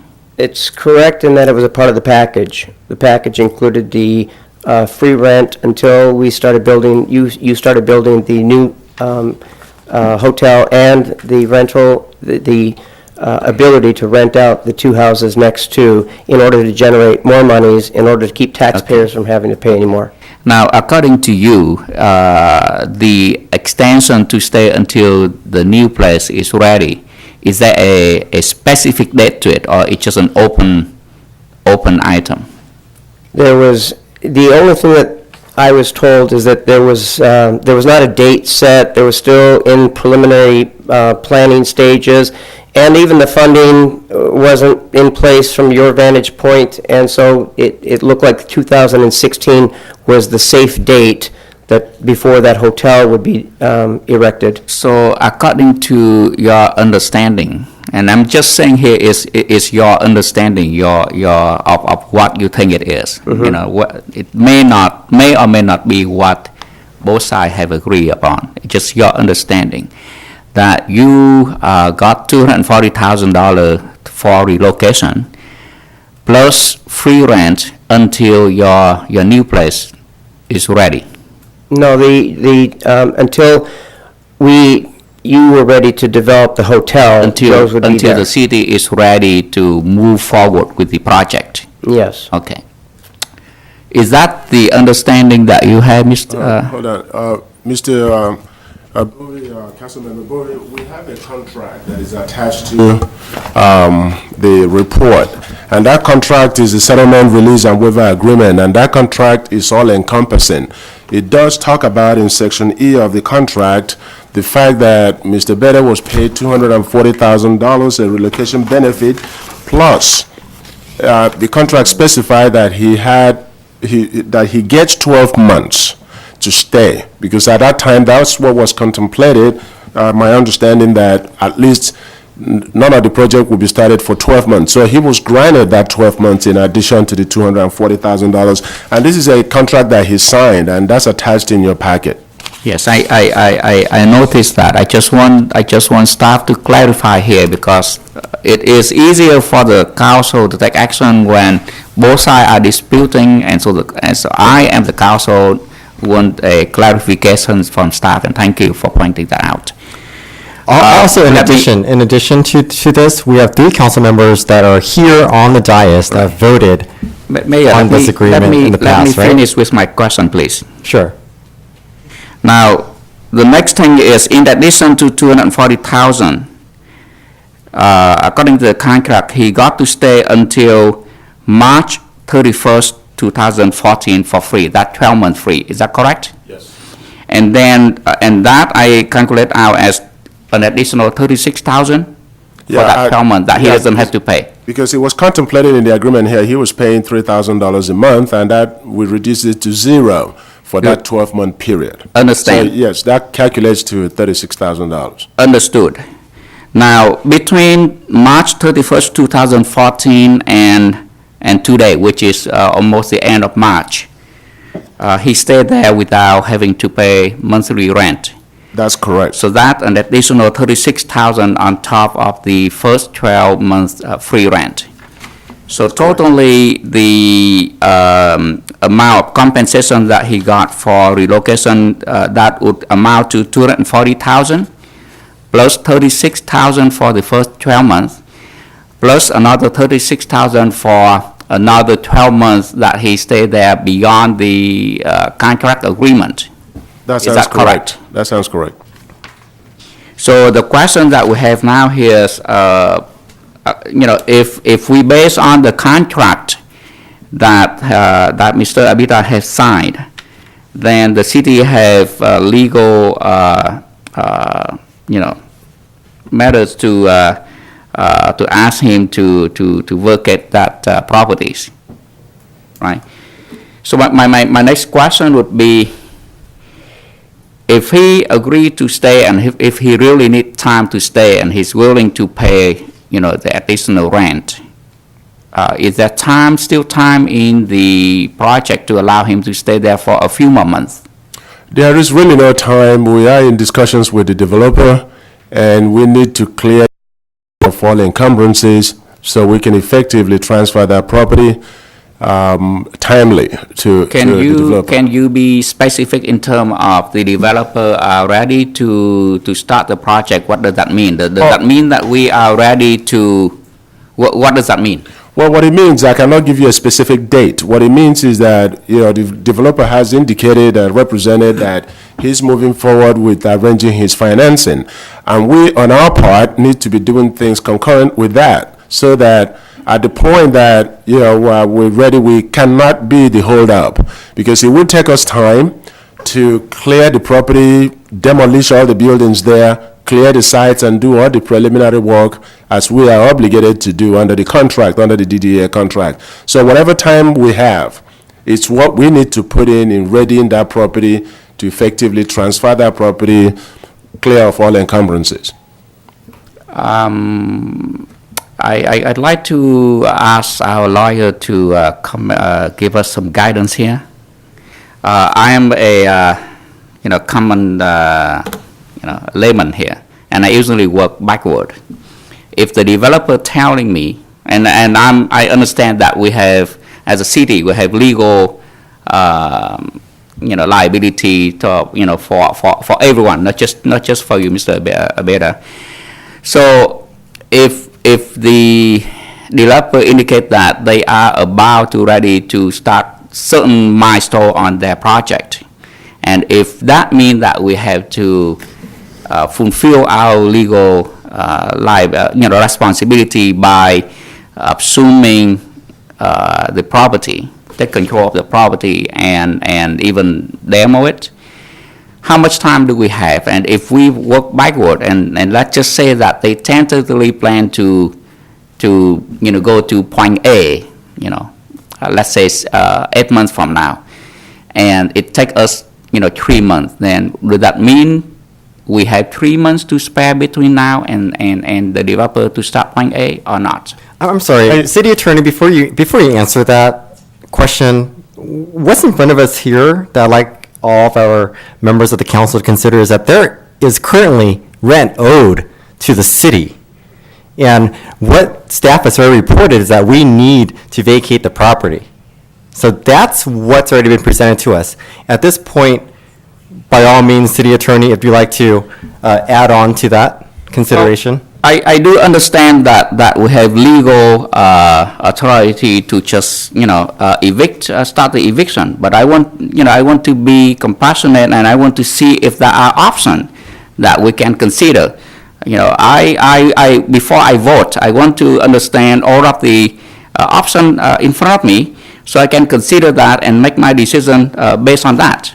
And so it's not right for you to deny me of understanding what the option I have in front of me. By all means. So please answer my question. Certainly, initially, you're correct that the city does have the legal right at the current time to obtain the property back. Secondly, as far as the agreement goes with the Site C developer, my recollection, I don't have that agreement directly in front of me right now, is that the city has the obligation to transfer that property on a number of conditions, including the time at which the Department of Finance has determined that we are authorized to transfer that property. We've had to go through a process with the Department of Finance through which we are coming to an agreement with the affected taxing agencies with regard to redevelopment monies.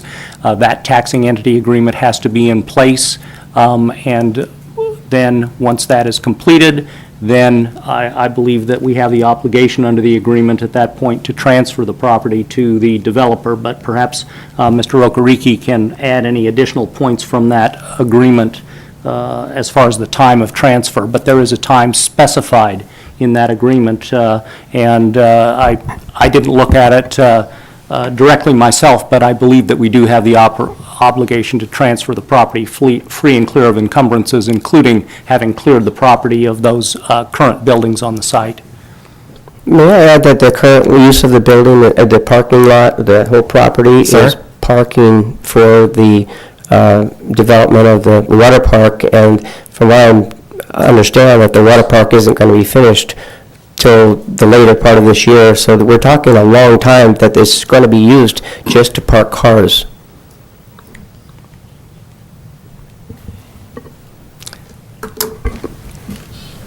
With all due respect, Mr. Abeta, I don't think the city has told you how to run the business that you run. And you've heard staff report, you've heard legal counsel, you've already agreed to what's been agreed to prior to myself and Councilmember Bowie joining this panel. What I heard, Mayor, with all due respect, is that I signed an agreement that I'm telling you that they came to me and said, yes, this does not, that we will guarantee that you're there until this property is ready to be developed. And if that agreement says it all, if that's what we agreed on, Mayor, then ask yourself, how come it doesn't include anything about the 2 homes that the city let me rent, that asked me to put out $44,000 to fix up? How come it doesn't say anything about me renting the houses to come up with additional monies? How come there's so much left out? You guys are aware of it all, and yet it's not in that agreement. So there's plenty that was agreed to outside of that written agreement. It just doesn't tell, much of the truth. You can believe parts that you want, but the reason for my meeting last year with Mayor Broadwater, I believe Tom was there, and Greg Blodgett, was because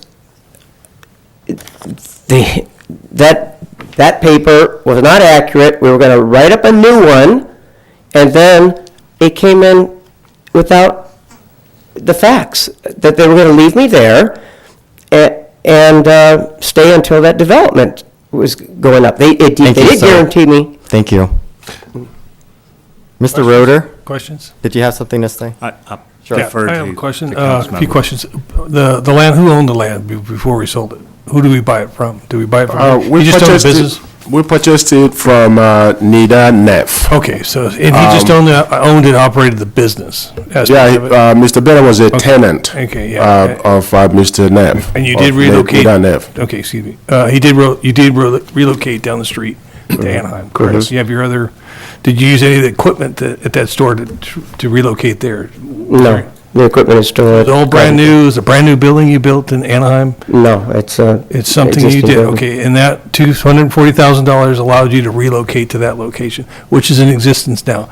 If you leave your current location in Garden Grove, you will have another store to go to as a part of the settlement agreement, that's my understanding. Okay, that's my understanding. So with that, with the houses you charge, how much did you charge for rent? $2,000 each. I pay the utility, so that my net income from the properties is probably just short of $1,800. $1,800. Let's just say it's a wash. Let's say for 12 months you had those homes you put in $44,000, you got $44,000 or 40, whatever amount to cover those costs for the first year. And the next year, the following year, which... No, it took me a year to fix them up. Okay. With that, you've been there, you've owned those homes for clear, or basically for free, and you've charged rent for the last year. So you've picked up another $40-something thousand, I would estimate. Okay, well, with that, and that's the agreement, and everything we have in writing is in writing. You signed it, and that's the original agreement. Mr. City Attorney, is it fair to say that we own the property, we the city, and in essence, is it considered squatting or something like that if a person's on city property without paying any rent or any kinds of means? We have no agreement with them. Are we liable for any activities or things that occur on that property? Something happens that's bad. Who do they sue? Do they sue him, the business owner? Do they sue the city? We have no agreement with him. Is he considered a squatter? And please put it in layman terms for me. He has no legal authority to be on that property right now. Whatever verbal discussions he had with public officials or city officials, what is in writing is what we have, and that's enforceable.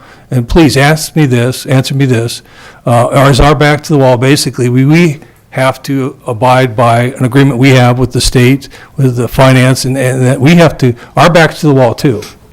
In that, I think we're obligated to entitlements and clear this property and everything else. So you're saying, well, let me just stay there indefinitely until I get paid back for the relocation costs I didn't recover through this original agreement. So I'm in this quandary of like, well, I like Joe's, I like your ice cream, I like your location, it is popular and everything like that, but you're in a bad spot because we own the land, we have to take action on the land. So our situation is to basically go ahead with an eviction process. And how long does an eviction process take? 3, 6 months? I have no idea. So that's time we have to use to clear the land, correct? Yes, that is, and I would say that you're correct on all points. Mr. Abeta does not have the legal right to be on the property now. He would need a written agreement with us to have any legal right to be on that property. He does not have an agreement that provides for him to be on the property at this point. Certainly, as the property owner, the city would be potentially liable for anything that adversely happens on that property, as property owners generally are. So that is a concern as well. Finally, you are correct that we have the obligation to comply with the timelines in our agreement with the Site C developer for the transfer of that property. And I apologize that I don't have that specifically in front of me, but there are specific time frames, as Mr. Okereke referred to earlier, that trigger our obligation to have this property cleared and transferred to the Site C developer for hotel development. Okay, answer my question, thank you. Tom, how come those legal liabilities were Mr. not Abeta, considered before? Mr. you- Abeta, Yes. please do not ask our staff question. Please wait to be recognized. Okay. Thank you.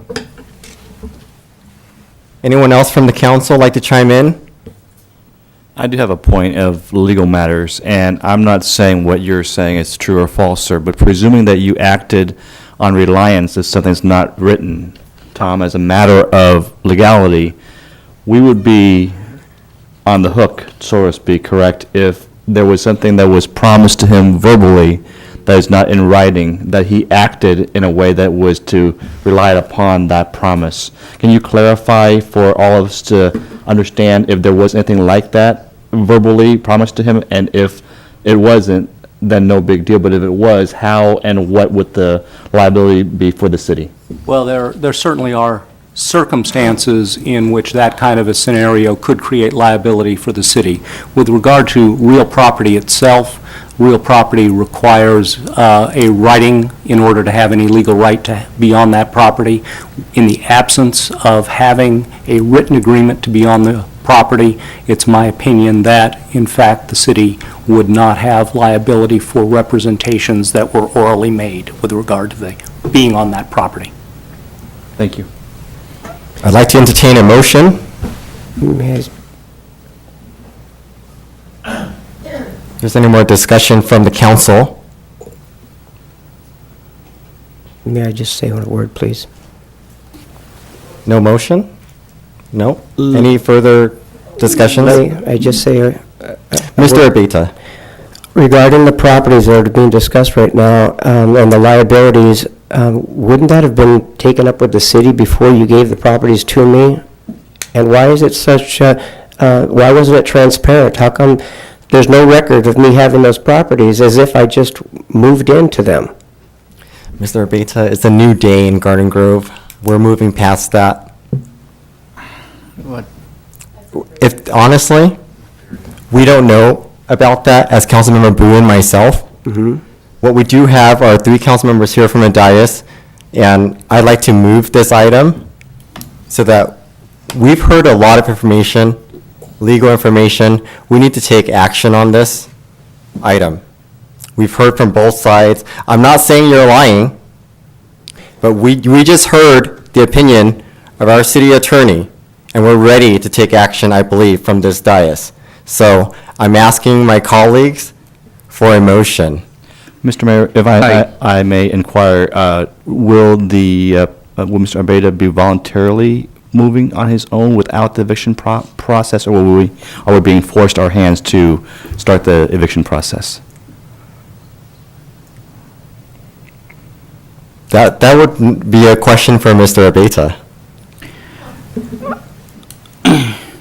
Are you going to leave me there throughout the remainder of this year? This is not a negotiation right now. We have an item on the agenda to take action on. We are conducting city business here. So I'll leave it at that, and I am more than happy to entertain a motion at this point. I have a motion. Councilman Bull, did you have something else to add? You know, I understand that we have the legal power to evict the tenant right away, and I also understand the fact that we do not have any lease agreement, and so we are in liability if should there is anything happened at that premise, because Mr. Abeta stayed there without a lease agreement. So I do understand that two legal aspect, and that's very serious aspect. But on the other hand, I believe that the city doesn't always work as a body that is not compassionate and not considerate for our resident. Given the status of the Site C project. And staff, correct me if I'm wrong. I believe that there are many other issues with that project that need to be addressed before it can move forward. And I do not know the time frame, whether that would take a month, 2 months, or 3 months. But until then, I think it is very saddened if we have to take the legal action, and even though we have the right to do that, and that we should do that if, but I would like to explore the other possibility and do the, do the good thing rather than doing what is right legally. So one more time, I would like to ask my council to let's take a look at that. And please, Mayor, this is a public hearing. I do not want you, while I'm talking, you're writing to the city council, such as suggesting that there may be some communication behind the scene here. Please do not do that. So, and that's very disrespectful of me. Like, I'm trying to explain my point, and then there is a side. Okay.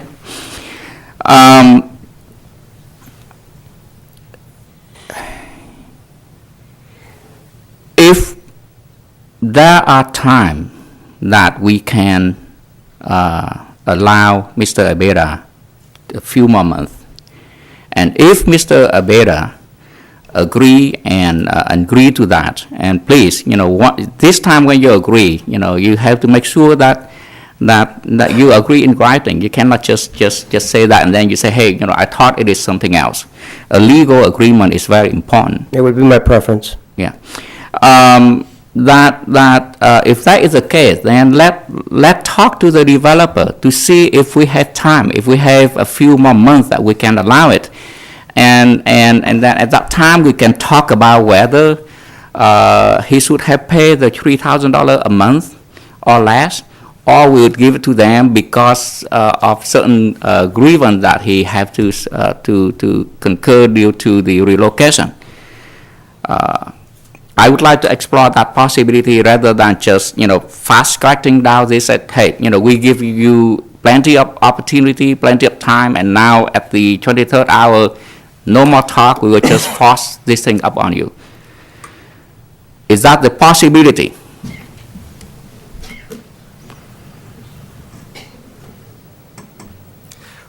We've already heard from our city staff on the urgency to vacate the property. We've already heard from our city attorney. Please. The only member I believe we haven't heard from here is Councilmember Jones. Please, by all means. Thank you, Mayor. The Mayor's been nudging me to speak this whole time, and I've been reserving comments because I've been trying to soak this up like a sponge. I've never met you before. I'm a customer first and foremost. My kids love Joe's Italian Ice, and I think off the top I'd say it's a shame. It's an epic fail that Garden Grove is losing Joe's Italian Ice to Anaheim. So starting from that point, I've never heard this side of it. I've never heard any of these sort of off-balance sheet issues that we're not in agreement. And I'd say ordinarily my first thought would be, any kind of business dealings or especially real property or property-related issues are always in writing, have to be in writing, and that's the only thing that matters. And so that's sort of a black and white approach to it. There's a lot of peculiar variables here with the houses adjacent and things like that. So I don't know exactly what's going on, and I would not for 1 second suggest that there may not be some validity to what you're saying. So I don't know. The flip side of this too is we've got another set of agreements that are equally valid, which is with the Site C developers, which have been going for years through the State Department of Finance in the aftermath of the abolishment of redevelopment and have gotten approved. And my understanding is that it is imminent that this developer has an LOI, has an agreement with a particular flag that they're eager to move forward with and do something on the site. So I believe it is imperative that we move forward and deliver this site as promised to that developer. And I don't know what that means in terms of our position with this. I think there's some unfinished business there that we need to explore with you and staff and us or whatever to try and figure out how did we get here in the first place and how did we get into this position. So with that, I do think we have to go forward on this. I think we have to vacate the site. I think we have to prepare it for delivery to a developer, which is another set of agreements that we have that are equally valid as this written agreement is a legally valid document. But I do think you have some interesting points you bring up about why I've always certain been things are not. interested, I've always been willing to, Please. I've always said that I am in favor of this development. When the people around tried to fight the development, I would not join them because I think this is good for the city of Garden Grove, that this hotel go there and that the area be developed. It's just that I was supposed to be there until it was ready for development, and it's not ready, and I assure you, mark my words here, that it will not develop before 2016. I have ample information that tells me that it will not be. So, as Mayor Broadwater said last year, I'm safely there through 2015, and the development will not take place before 2016, I assure, and I promise all of you. That may very well be true also, but it's sort of there's a chain of events that have to happen. I mean, for us to be able to transfer the property timely to the developer, it has to be cleared, whatever, they take possession, they have to get their financing. So it's true, it probably will sit there vacant for some period of time regardless, but I don't think it's practically feasible for you to operate right up until the day that a shovel goes in the ground to start building something. It has to have that lead time necessarily. That's why the agreement that we agreed to with Mayor Broadwater actually went to October of 2015, because in case they needed some time, and then I was going to be given 90 days to notify my customers and have like a going away party for Joe's. And then when Mayor Broadwater left the room and Tom came back in, and he suggested that he wanted it to shorten the time frame a little bit and make it 60 days, and so I just want to have a reasonable notification of my customers that we're going to close down. There's only one original Joe's, and this is it. It's in your city. I actually had a plan to try and build another one in your city, because Garden Grove has been particularly good to me. Despite how I've been treated through this transaction, these people in Garden Grove deserve a Joe's. It's really popular. Maybe arguably the most popular destination, certainly the dessert destination. By the way, I was listed as the most popular dessert destination in the state of California. So I don't think there's another business here that will attract people like Steven Spielberg and Johnny Depp and his family, et cetera, et cetera. So I would be interested in working with you guys to. I have a couple of locations in mind, but I don't know that I'm favorably received here. Can I ask a question of the city attorney? Sure. Is there another way to get to the same point without having to go through a formal, implementing a formal eviction process? Like if he voluntarily agrees to be out within a certain period of time, could we have an agreement that says that rolls to a summary judgment if he's not out by that point in time, and straight to lockout if he's not out by agreed upon period of time? Should the city council direct us to, as staff, to attempt to reach a different type of agreement with Mr. Abeyta? We could attempt to structure something that would provide for additional leverage, let's say, at the time when vacation of the premises is to occur. I mean, so there are probably different ways to structure if the council were to direct that we try and reach some kind of agreement on that point. I will say that although I don't know whether anyone else from my office has been in a meeting with Mr. Abeyta, I have never personally been in a meeting with Mr. Abeyta, just to make that clear. But I would follow any direction that the council would want in terms of attempting to structure something. To that point, I wonder if it's possible that we could get to an abstract of those deal points right here, right now, and hammer this out. Can I also ask a question of the finance director, which is, I think Councilmember Blue was trying to ask earlier, is what do we know about the timeline specifically? I'm a little bit lost on where we're at with it. I know I've heard, as recently as a month or so ago from the developer that they're getting close, and I've heard that we've got the DOF approval and that the transfer of title to the property is kind of imminent, but I don't know exactly what still stands between now and that particular point in time, and sort of what realistic amount of time is there? Well, I don't have specifically, precise amount of time, but what I do know is that the only thing that we have to do right now is get the final sign-off from our taxing entities, and we're, that's the final leg of it. And we have the final taxing entities looking at it, and in the next couple of weeks, we should have responses. And once we have all of that, that clears our obligation with the Department of Finance, and we send it up there for them to approve it.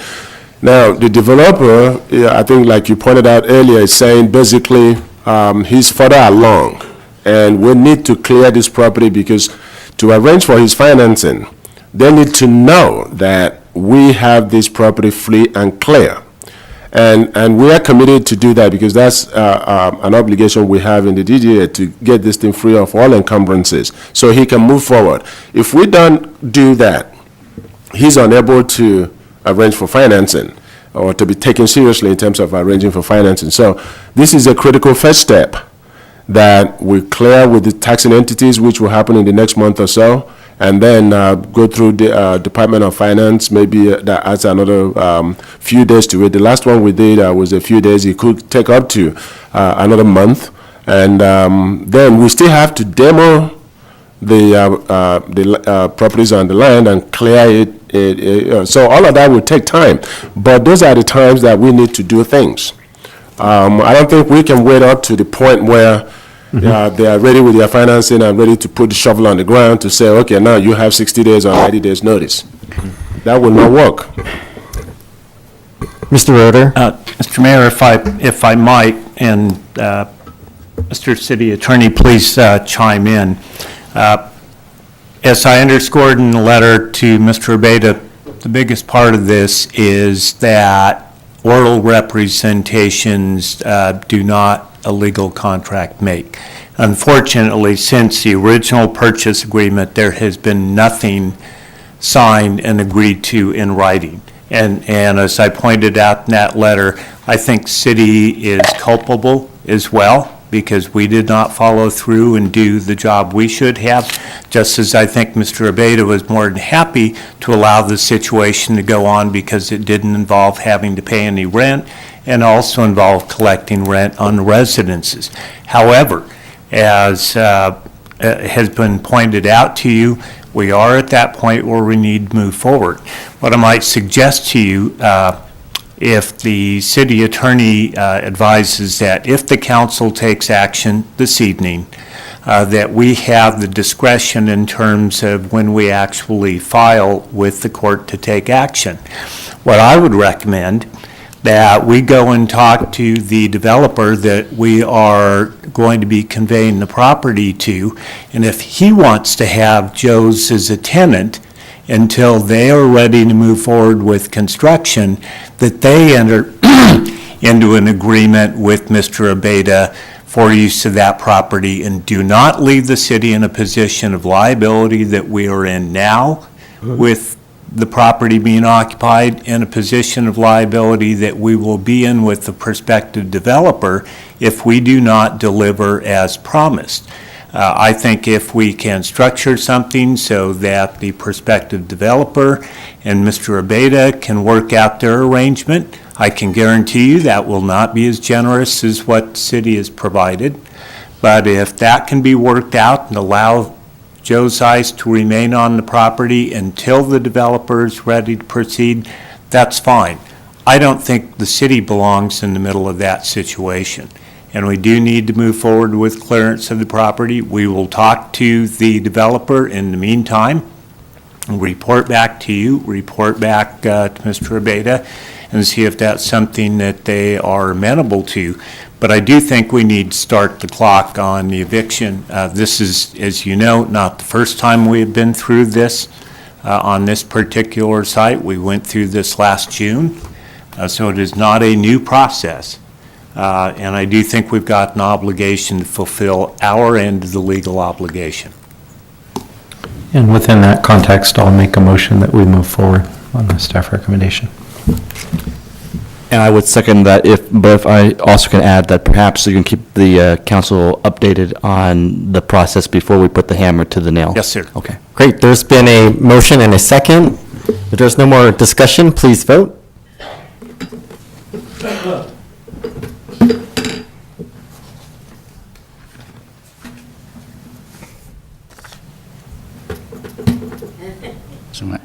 The call for the vote. You did. Councilmember Bowie? I thought I did vote. Oh. Motion received 4 yes votes with Councilmember Bowie voting no. Motion passes. Thank you. Item 18. Item 18 is the second reading of the adoption for the adoption of ordinance number 2855 for an ordinance of the City Council of the City of Garden Grove prohibiting the display and retail sale by pet stores of dogs and cats obtained from commercial sources. Is there any new information from staff on this item? Yep. I have a comment. I just want to say, I think the speaker, Elizabeth, Ms. Orick, did an excellent job in comments, and I think I'm satisfied. I think we're doing the right thing going forward. I mentioned my views on it, and I hope we can all support this. I move to approve. Wait 1 second. Maria?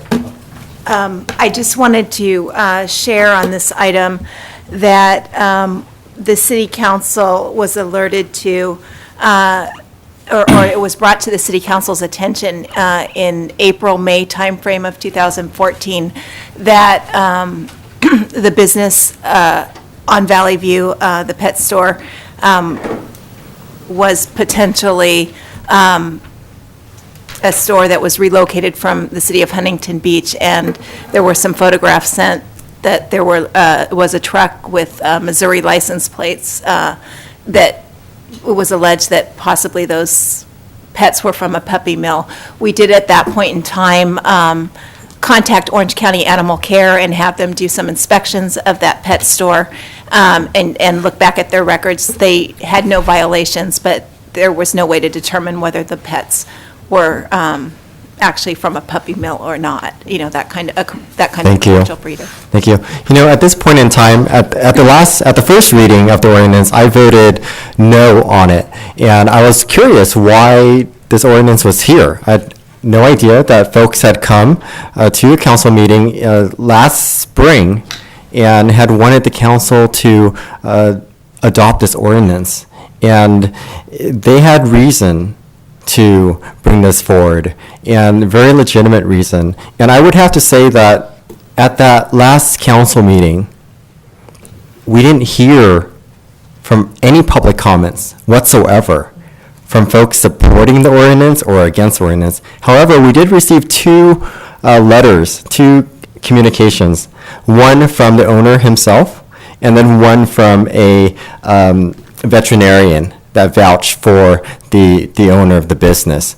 And I had replied to the email, and I said, come to the council meeting. I want to hear from you directly. And they're not here. They didn't even reply to that email. So I am ready to vote yes on this ordinance and support this measure for our city. And I applaud the efforts of folks like Ms. Elizabeth Orick for coming and sharing with us information on what happens with puppy mills. And just another comment, that I think it's not particularly this one particular business, but any future business that comes in, message is clear. We don't accept this. And I literally saw the truck backing up at that location. It's in my neighborhood.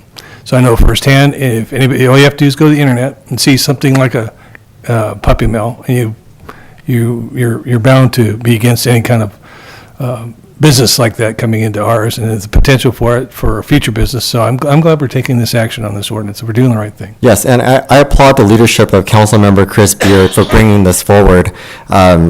Just a little bit more context, at least for the newer members, like Councilmember Boo and myself, some background information, especially from staff, as to how this has come about and why is it present in front of us today, would be much appreciated.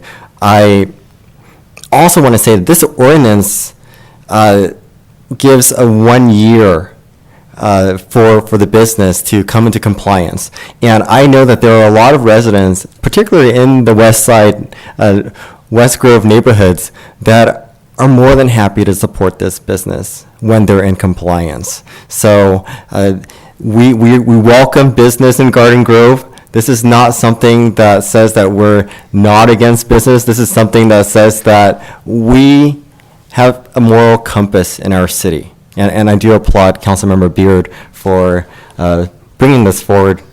Well, I Yes, applaud sir? those citizens that came forward that one night. I looked into it because of that. I saw the truck.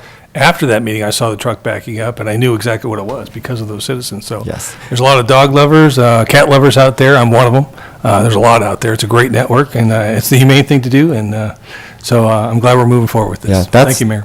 Thank you. That's really good public policy when the public is helping advise the council in terms of the direction that we need to take as a city. I'll move to approve that. Second. Second. Please vote. Motion received, 5 yes votes.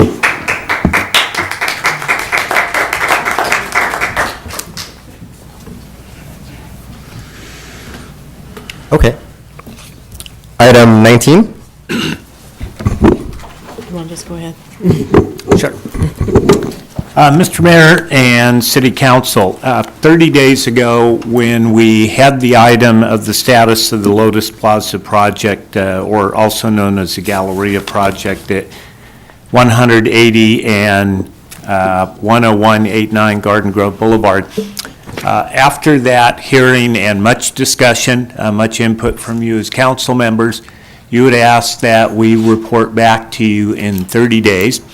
That report, including input from the Hoag Foundation, as well as Cafe Bank.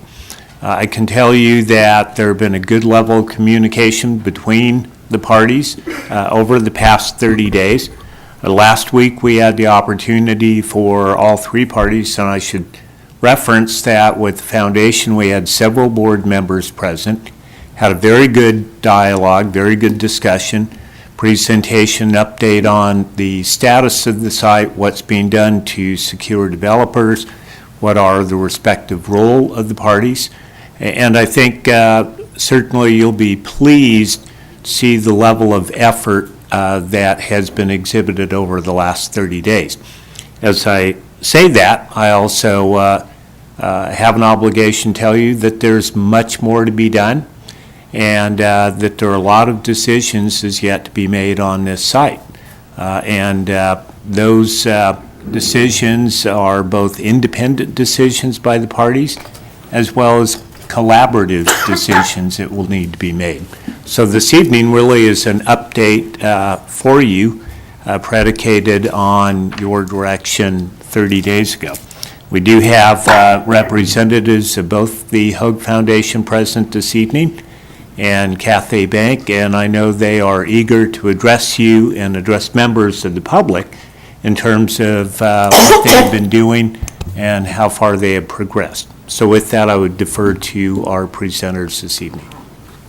Please, Ms. Lisa Kim and Dr. Bill Grant. Good evening. Good evening.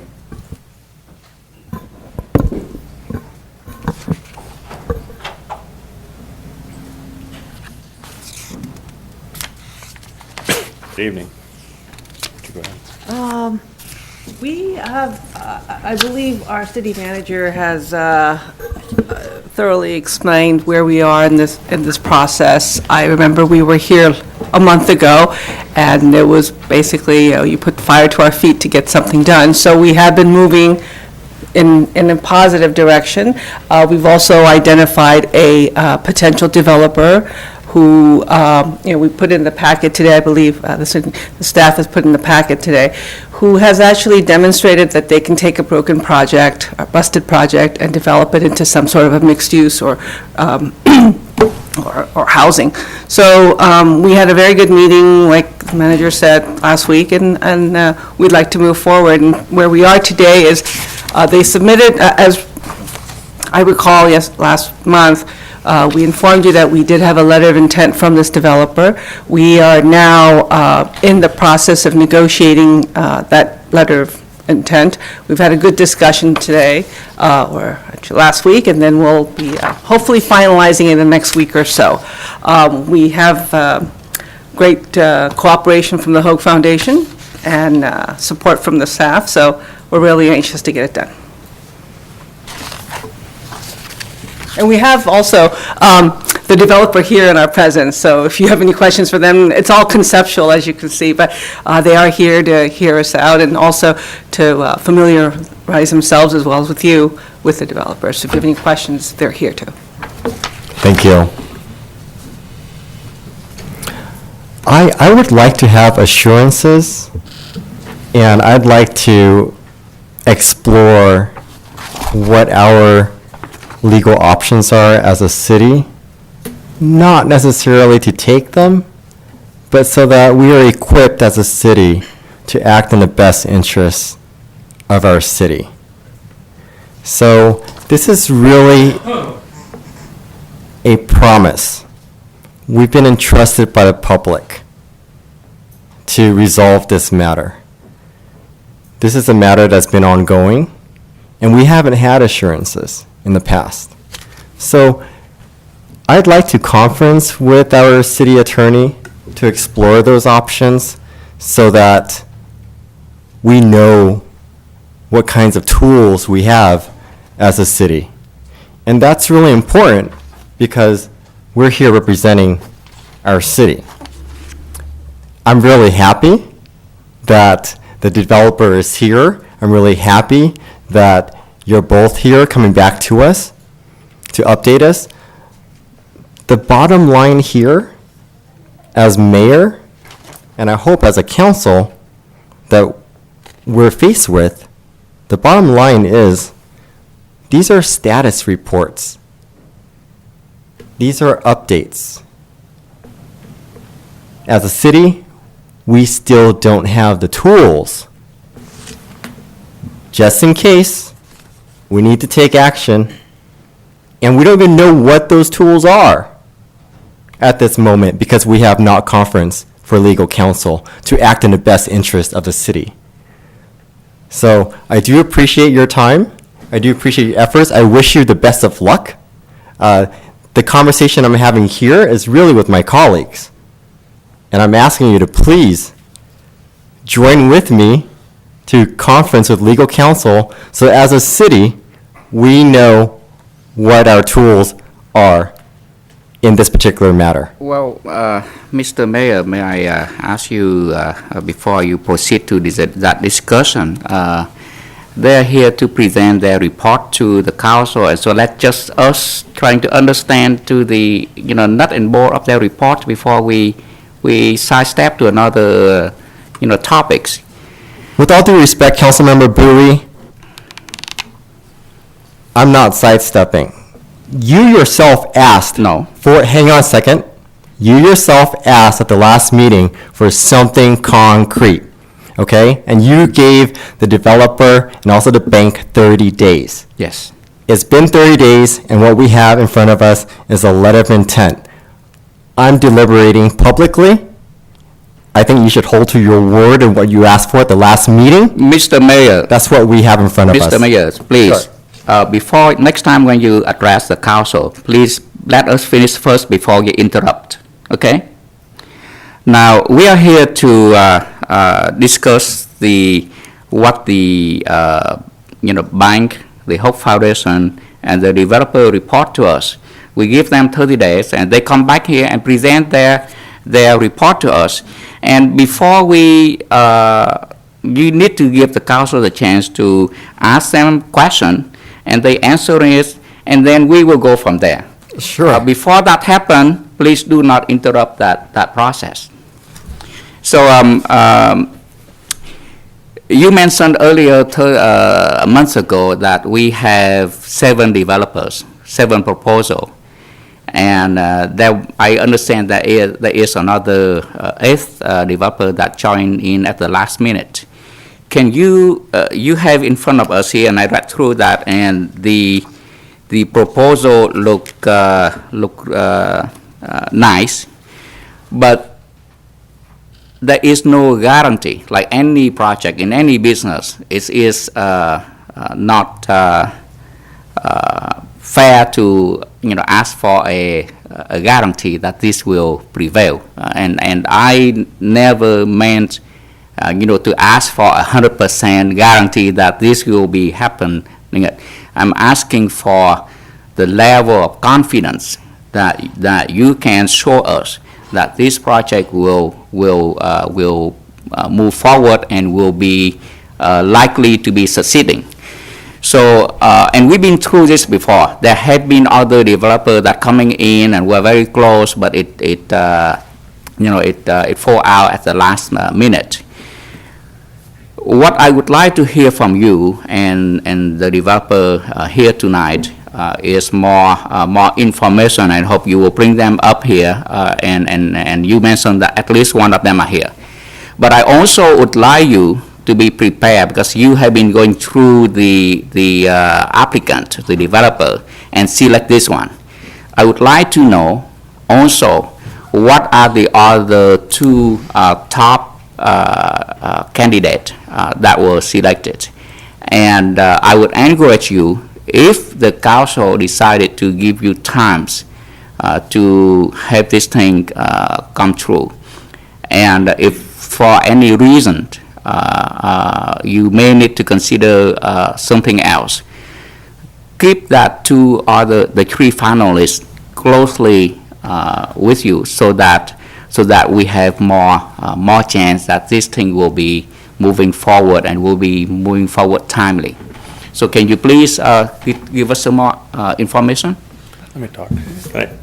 Let me say something from Hoag Foundation, and then as the developer's coming up, and Lisa can address some of those specifics. Just for perspective, this project has moved quicker in this last probably 3 to 6 months than it has in the last 10 years.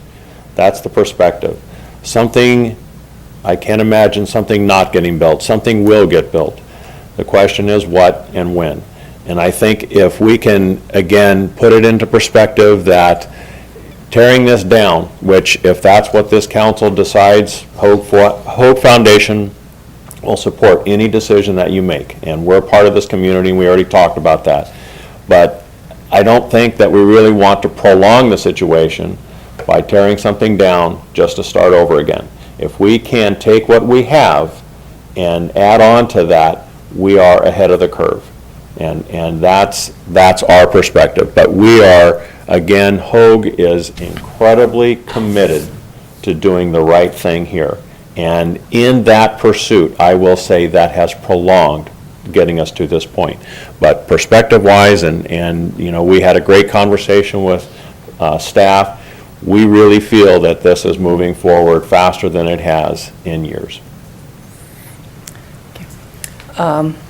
Councilman, I'd like to address on the other developers. So we did have 7 developers in contention. We have received 3 offers, 3 letters of intent, one from Brook Street, for which we supplied the pamphlet. We also have another letter of interest from Banyan Trees. They are lining up their financing right now, so we are in discussions with them. There is also in our back pocket, also there is the original developer, not the original developer, but the secondary developer, Tri-Millennium Homes, who have actually come back and submitted revised plans. We haven't really talk to them in terms of addressing it, because we know that the foundation and us may not have been too comfortable going forward because of the density issue as well as the square footage issue for the retail. But in looking at the entire landscape, yes, we will take your absolute advice, which is we're going to keep them in the back pocket because we want to develop something. I mean, we feel bad that we come here every time and just kind of say these words that we're committed, but we are moving faster than we've ever moved. We have developers that have proven, their worth, and we want to move forward with the one that everybody likes for a project that the city would be very proud to have. And that's, our goal right now. And yes, we put in $19 million from the bank to put that steel structure. And like, Doctor said, if we have to tear it down, we just have to build something else up again, so. Thank you, Ms. Kim and Dr. Grant. I want the best solution here. And I do appreciate you coming again and updating us and letting us know of the great speed at which things are going. We're trying. And what I have to consider here, and I hope, we all look at, confidence. I'm very confident that the communication between Cathay and the foundation are going very well. I'm very confident that something will take place, and I'm very confident that there's a lot of people looking at that property right now, and that this is actually, free marketing, I guess you can say as well, for developers to look at your space, right? So, because we help create some buzz here for Garden Grove. I also have to look at the interests of our residents in the city of Garden Grove. And at this point, like I said, legally, confidence isn't in writing. But I need to be able to consider what my options are with the tools that we have in the city. And that includes knowing what our legal options are. Not necessarily to take them, but to know. And you felt a little bit of fire on your feet, right? And you're moving. We're happy with that. I think I need some assurances, and I need to know how to move about that by conferencing with legal counsel. So I'd love to hear from other members. Do you have a time, excuse me, Councilman, may I ask Ms. Lisa a question? Do you have a timeline possibly? I'm not going to hold you to anything, but just as a matter of just expectations. When do you anticipate the different pegs to fit into place, like the contract to be signed, the developer to start getting back to the structure and rebuilding or redoing whatever they have to do? Just a little timeline, if you could. Right. I think what we did was, and the developer was kind enough to put a timeline in one of these, in your brochure package. I think to get from here to probably an application for a building permit, we're looking at towards the end of the year. And that's putting it on a fast track. We've had conversations with our developer where, we said, we gave you all the due diligence materials, let's just have the clock running now. We provided them with a 60-day due diligence period, so that's where we're going to start, and we've delivered the materials that we have. So I think they need about a good 60 days to do their due diligence. They were even on the property today doing their forensic studies. And then we're looking at another 3 to 6 months down the road as far as, the purchase agreement is easy. All that stuff is kind of relatively easy, but it's just getting their concept down, getting their market studies, working with the city to get their permits and the plans and specs in. So those are going to take some time. But we anticipate in the perfect world, we were looking at the end of this year, before the end of this year, hopefully. And then how long will it take them to complete building the structure once they get all the things in place? We can bring them on, ask them. But I think we're thinking of re-breaking the ground hopefully by early the first quarter of next year, and then it'll just be probably a 2-year phase. We're looking at 2017. Thank you. That's our best estimate now. Councilmember Jones. Thank you. Just a bunch of questions. So, because I'm still not clear exactly where you're at. You've referenced narrowing down to several developers, but you've specifically referenced one who's here. Is that Right. Brook Street? We have, yes, it Okay. is. That is. So I would like to hear from them Okay. before we Absolutely. do anything else. So that's coming up. Not yet. Do you have an executed LOI with that particular group? I think we're negotiating that right now. They submitted their LOI after we had our discussions with the city last week. We resumed our discussions, or actually, we started our discussions with the letter of intent, and I think it's in the final stages. Probably by next week, we should be able to execute that. But in advance of execution of an LOI, they're already expending time and resources Yes. doing forensic studies on the site? Yes, they are. Because that's not common. Correct. Okay. That's how committed they are to the project, to the extent that, it works out for them as well. I mean, there are no guarantees, that is absolutely true. But to the extent that someone's actually putting hard dollars in to do what they need to do or want to look at it, that's why we favor them. And their track record in terms of the type of buildings or type of projects that they've built, we're very comfortable with them. You mentioned several specific developers, one of which was the previous one that was under... TMH. Right. Millennium Homes. Right. Are all three proposing to utilize the existing structure, go forward with the existing structure, as opposed to demolishing it and starting over? Yes. All three have a plan of... Absolutely. No, there's Okay. no doubt about that.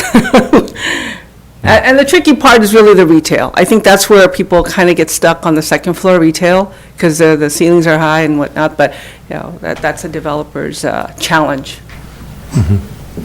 Yeah. Since you brought them, I would be curious to hear from Brook Street and just get to know them, see what they... This is an awkward thing, that there's sort of this negotiation that's going on in public and all these things, but Right. you have to understand, too, this site has been a source of embarrassment for the city for a number of years. It's been a source of great emotion for our residents for a number of years. At least weekly, if not, gosh darn, almost daily, I get questioned about it, And people perceive it's a city failure. People perceive it's a failed redevelopment project or a failed something. So I've always tried to iterate that it's not a redevelopment project, it was a private market failure. It was, there's no city tax dollars in it. We would all like to see it finished as soon as possible. So yeah, I'd like to hear from the one you have here, just so we get a little... I'll bring him up. Thank you. Before we do that, Councilmember Bearden, you've been waiting patiently. Just a quick question, maybe the developer can answer it. You mentioned forensics. Is that like a study of the... Engineering. Okay, does that include the integrity of the steel and everything else? Absolutely, yeah. Because one of my concerns is the safety aspect of it all. Because I get questions like that as well. We understand it's a private transaction, and it was a sign of the time, so as a city, and I'm willing to look into the legal review and consideration. So I just want to be assured of the safety of the integrity of the steel. So they'll answer that. Yeah, the integrity of the steel is pretty good. We had a steel report prepared, and we can present that to the city as well for their review, but it is in good shape and form. Okay, good. Okay, yes. And we also have 24-hour security there at the site, so we don't have vandalism or anything like that, or anyone coming in and adverse effects happening to them. And I think what we're here kind of and I'll bring up Mr. Rich Nolan, but what we're here, I think, is if we can get a 60-day rehearing date, and then we'll bring you up to date, and during that period of time, we will commit to working with the city to get where we're going. So we'll do periodic and, if not, more frequent updates and whatnot. But that way you don't see us every month. I mean, we're not going to. Thank you, Ms. Kim. So let me bring up. Sure, please. Okay. And before Councilmember Bowie is recognized, I would like to say that this is really an informational item. Right. This is not a hearing. Right. Let's be very clear with that. Okay? Okay. Member Bowie? Well, I'm taking withdraw my, let's just bring the other. Please. Folks. Rich Nolan is from Brook Street, principal of Brook Street Development. Yeah, thank you, Mr. Mayor, members of the City Council. Rich Nolan with Brook Street here, and I appreciate your position here. We're the new guys in the block, and we've had a giant earful of research working with the Hoag Foundation Cafe, learning the history and the city, the history of this project, and we know we're coming in really late, and and we're going to have all the great ideas and all the good news, but you've had to deal with a history of bad news. And, you know, what I can tell you is we've been working with Cathay since late January. We've been working hard on this thing for a long time. We've had multiple meetings with the Hoag Foundation. We've had meetings with your city staff. We think you have great bones in this city. I know there's a lot of people don't like that project and think it's a failed project, but there's great bones there, and we want to pick up those bones and make something pretty wonderful in Garden Grove. And our own personal purpose in terms of our development objectives and visions is to really create great places, great place-making places. We think you have that here. Otherwise, we wouldn't waste our time, frankly. I can tell you one thing. Everybody in real estate knows about this project. There's nobody that doesn't know about this project. Right. So if they're not at the table, they don't want anything to do with it, and they're running for the hills. So the people that you're dealing with, or the cafe is dealing with, know what they're getting into and want to do something. We feel like we're the best qualified because we have resurrected these kind of projects before, and I'm sorry our presentation doesn't really show it to you so much, but we have done these things before. And we think this can be one of those great places that when we look back in time is like, remember that disaster? Well, look, we're really proud of what it's become, and that's what we want to be part of. So we don't have a perfect solution today, but we are totally committed to doing the work, spending our money, our resources, and time to figure out how to make this thing, you know, really what could be a great place in Garden Grove. Mr. Jones? Can you tease us with a little example of where and when you've done something similar to this, taken a Yes. resurrected a half-built sort of thing? The best thing is we completed a project just over a year ago in downtown San Jose. It's called Plant 51. You can go on the website and find it. It was a historical reuse, multifamily, had a small retail component, less than this, but it was a project that had been started by another builder, had been half demoed, slightly started, but it had a more complicated actually aspect because it had a historical reuse component to it. It was the Del Monte packing plant. And we came in, purchased that property, unlike Garden Grove. The city had a lot of pressure on what's going on with that thing. It was at the station, the train station, the transit station in downtown San Jose, across from the HP Pavilion, which is where the Sharks play. Very prominent pieces of property that was sitting there derelict. And we worked with a lot of the stakeholders in the local neighborhoods and resurrected that, reprogrammed it, repositioned the whole thing, and built it out and sold it. Turned out to be one of the at that time, the most successful project in terms of residential real estate in San Jose. So we're very proud about that.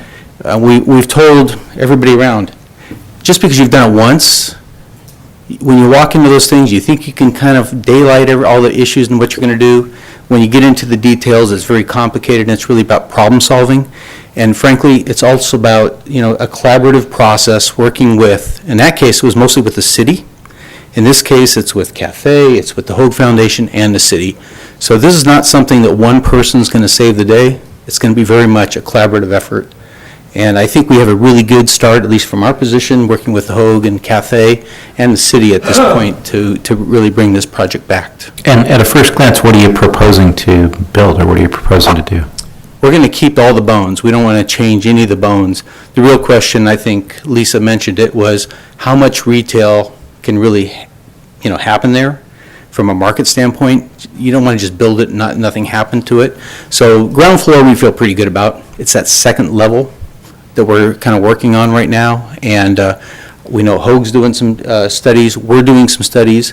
We'll figure that out, but if it's not retail, it's going to be something that's going to be we believe, an amenity for the community, not just for the project, but something good for the whole community. Yeah. Can you bring a Trader Joe's in that second floor? I'd love to get traders on the first floor. In terms of technical, I'm quite certain you will be able to handle it. And I really appreciate the fact that, this is, there's a lot of, bad history about it. and your willingness to come in and take the, the bull by the horn really touched me. I think that you recognize the difficulty. The difficulty is not in the engineering or the technical works of building it and completing that project quickly. The challenge that we have here is after it's being built, then what? How, and so the work that go in there to determine what will be the good balance between the retails and the the residential and the professional office, etc. is what that will be difficult. How determined are you in terms of tackle that that financial and that issue? Well, Councilman Bowie, I would almost say that, for us, we talk about legacy, all of our projects. We all have little kids, and we don't want to just drive them around a subdivision somewhere and talk about, we built that house with stucco and things like that. We want to leave someplace that's a great place that's going to last. And this property, and I'll tell you, I tell you about the bones here. Who's going to build another 8-story, 7-story steel structure on Garden Grove Boulevard and Brookhurst? It's going to be a long time before that happens. These are something we really want to exploit, take advantage of, frankly, to do something really great, to leave a legacy for what's in Garden Grove. We think there's a residential component for sure. People that are living someplace, they make everything alive around it, right? They use the retail, they walk on the streets, they keep it safe. Retail is going to be an important component to it, but it's not the only component to it. So we do see an important retail component to it, mostly restaurants, entertainment, and possibly some just community serving spaces as well. Thank you for all the updates. I'm sure we've all appreciated, and thank you for coming. Thank you. So at this point, like I said earlier, I hope that we can schedule a closed session. I would be more than happy to entertain a motion to schedule a closed session so that we can go with legal counsel and consider what our options are from the city perspective. I'd like to do two things. One is to request that they come back in 60 days as they suggested, which by that point in time, we're hoping that they're, pretty far down the line in terms of getting an LOI, getting a purchase and sale, or whatever, a formal agreement, rather, and being deep into some sort of a feasibility period to where we could get some more concrete data in terms of timing and the specific proposal. So I guess that's one first motion, is just to ask that we have this again in 60 days. Definitely. Well, could we, I second that. Sure, let's vote on that. On the Motion other, received, 5 yes votes. Okay, and Member Jones is not finished. Secondarily, I would oblige the mayor in scheduling a closed session with legal counsel just to understand what are the other options if we come back in 60 days and they're no further along than they are right now, and just to understand options. So we should schedule. I think that's productive to explore. That's not where I would like to go. substitute a motion. I think it is very sad that with the developer, the Hope Foundation, and the Cathay Bank jumping through hoop at our request to move forward quickly and firmly. They even sent people, to do the, assessment of the steel structure and putting together an initial report. All of this cost them a lot of money. I think it clearly illustrates their commitment. And I felt sad that if we start a closed session immediately right after they have made a lot of effort and a lot of firm commitment, sending the wrong signal to not only to the Brook Street, but to many other future developer. Maybe we are not serious about doing business here in Garden Grove. They're jumping through hoop for us, and here we considering legal option in closed session to see what option do we have if that is the case. So I would like to substitute a motion that we would table it, wait 60 days until we see further things, and then we can, at that point, if we need to take legal action, we can call a closed session to consider that. I'm not finished yet, Mayor. Please give me the times. Okay, please. You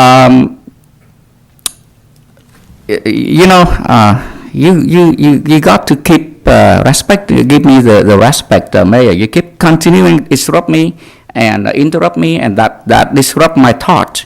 And so you're just causing me of losing my thought as I was speaking. I apologize for that. And this is not the first time you're doing that. You're doing this all day tonight. Please continue. Okay.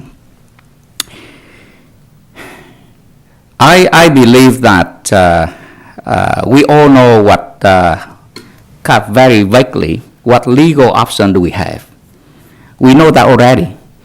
Just the technicality of how to do it and what the time frame is that we do not know.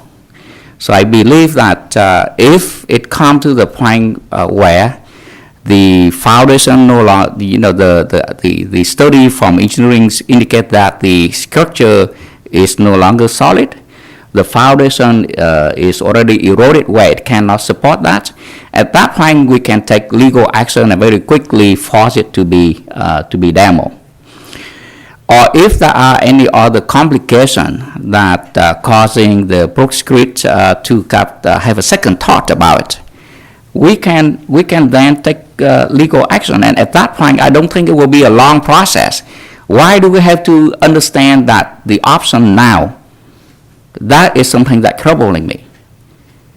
Now, waiting between that and the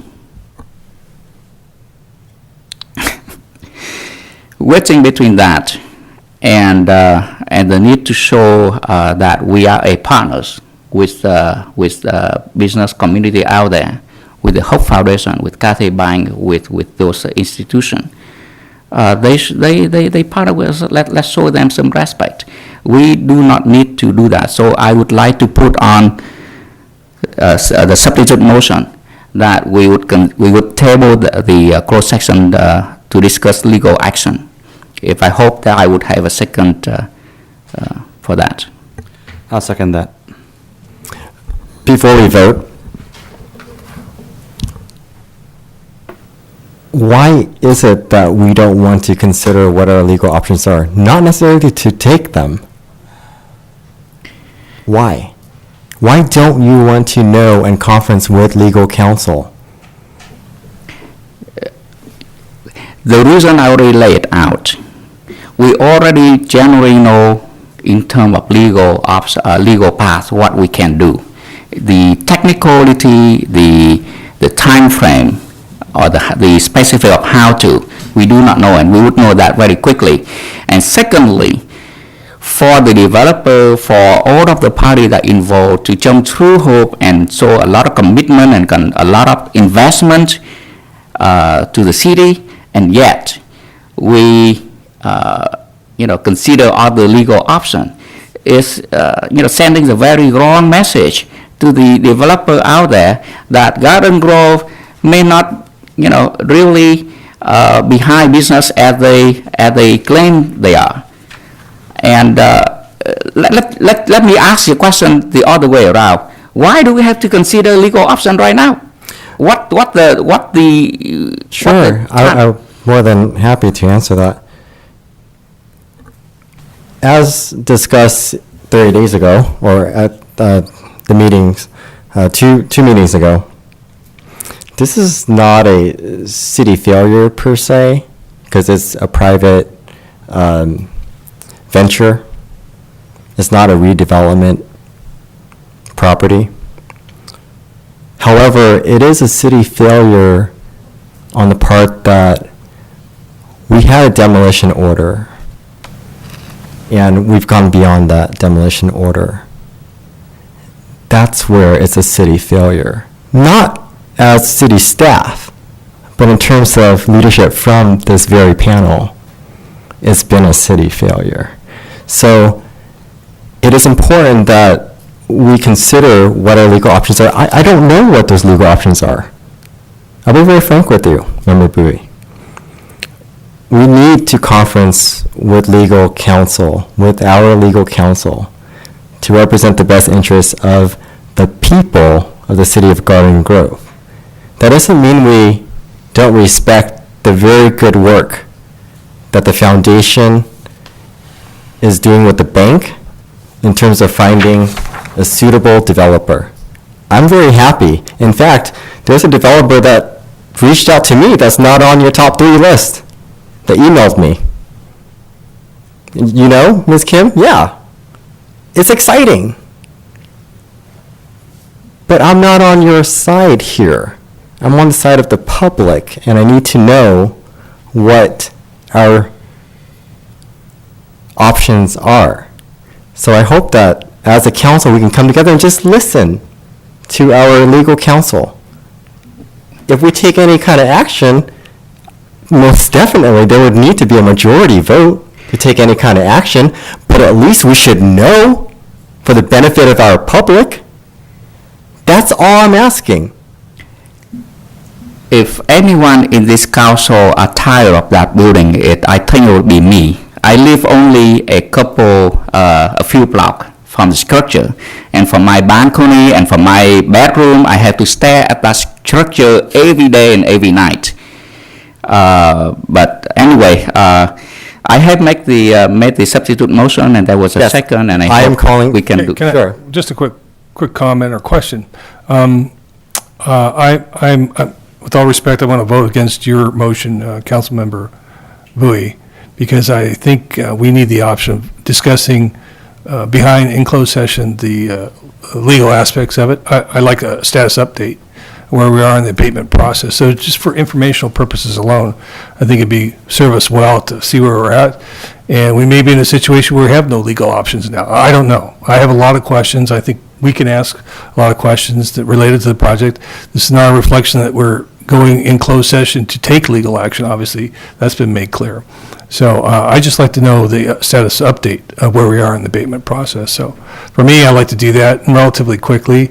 I think I'm excited about the progress being made. I think we can work with the developer and the bank and everything else. And so the message I think we're sending out there, we're all working together. Legal issues for them are solved, and that's been the biggest hurdle, as I understand it. So I would like to go into a closed session just to get an update of where we're at with the process, and not to be draconian about it, like we're coming out to take action. I just want information. So that's why, again, respectfully, I'm going to vote against your motion and vote for the mayor's motion, just to have a discussion of the legal aspects of it, not the legal actions that we may be taking. If there's no more discussion, call for the vote for the substitute motion, and that is the motion to table this. Is that correct, Member Bowie? Yes. Please vote.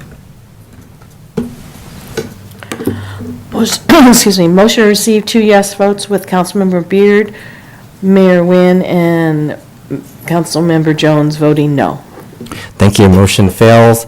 I'd like to bring back my motion since the substitute motion has failed. Was there a second?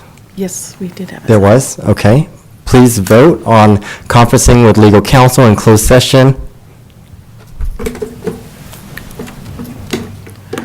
Motion received 3 yes votes with Councilmember Bowie and Councilmember Fawn voting no. Thank you. Appreciate the robust debate and discussion here. This is what democracy is about. All right. We have a closed session. Mr. Mayor, if I may, we placed the item for a closed session on only in the event that the council felt a need from the prior item involving Mr. Urbea and the property on Harbor, only in the event that the council felt it necessary to go into closed session for legal consultation. You've taken action on that. There's no need for that closed session. Wonderful. Thank you. Simply as an option. Thank you. And we did report out that no action was taken in the previous closed session Yes, sir. prior. All right. At this time, it is with, can we have order, please?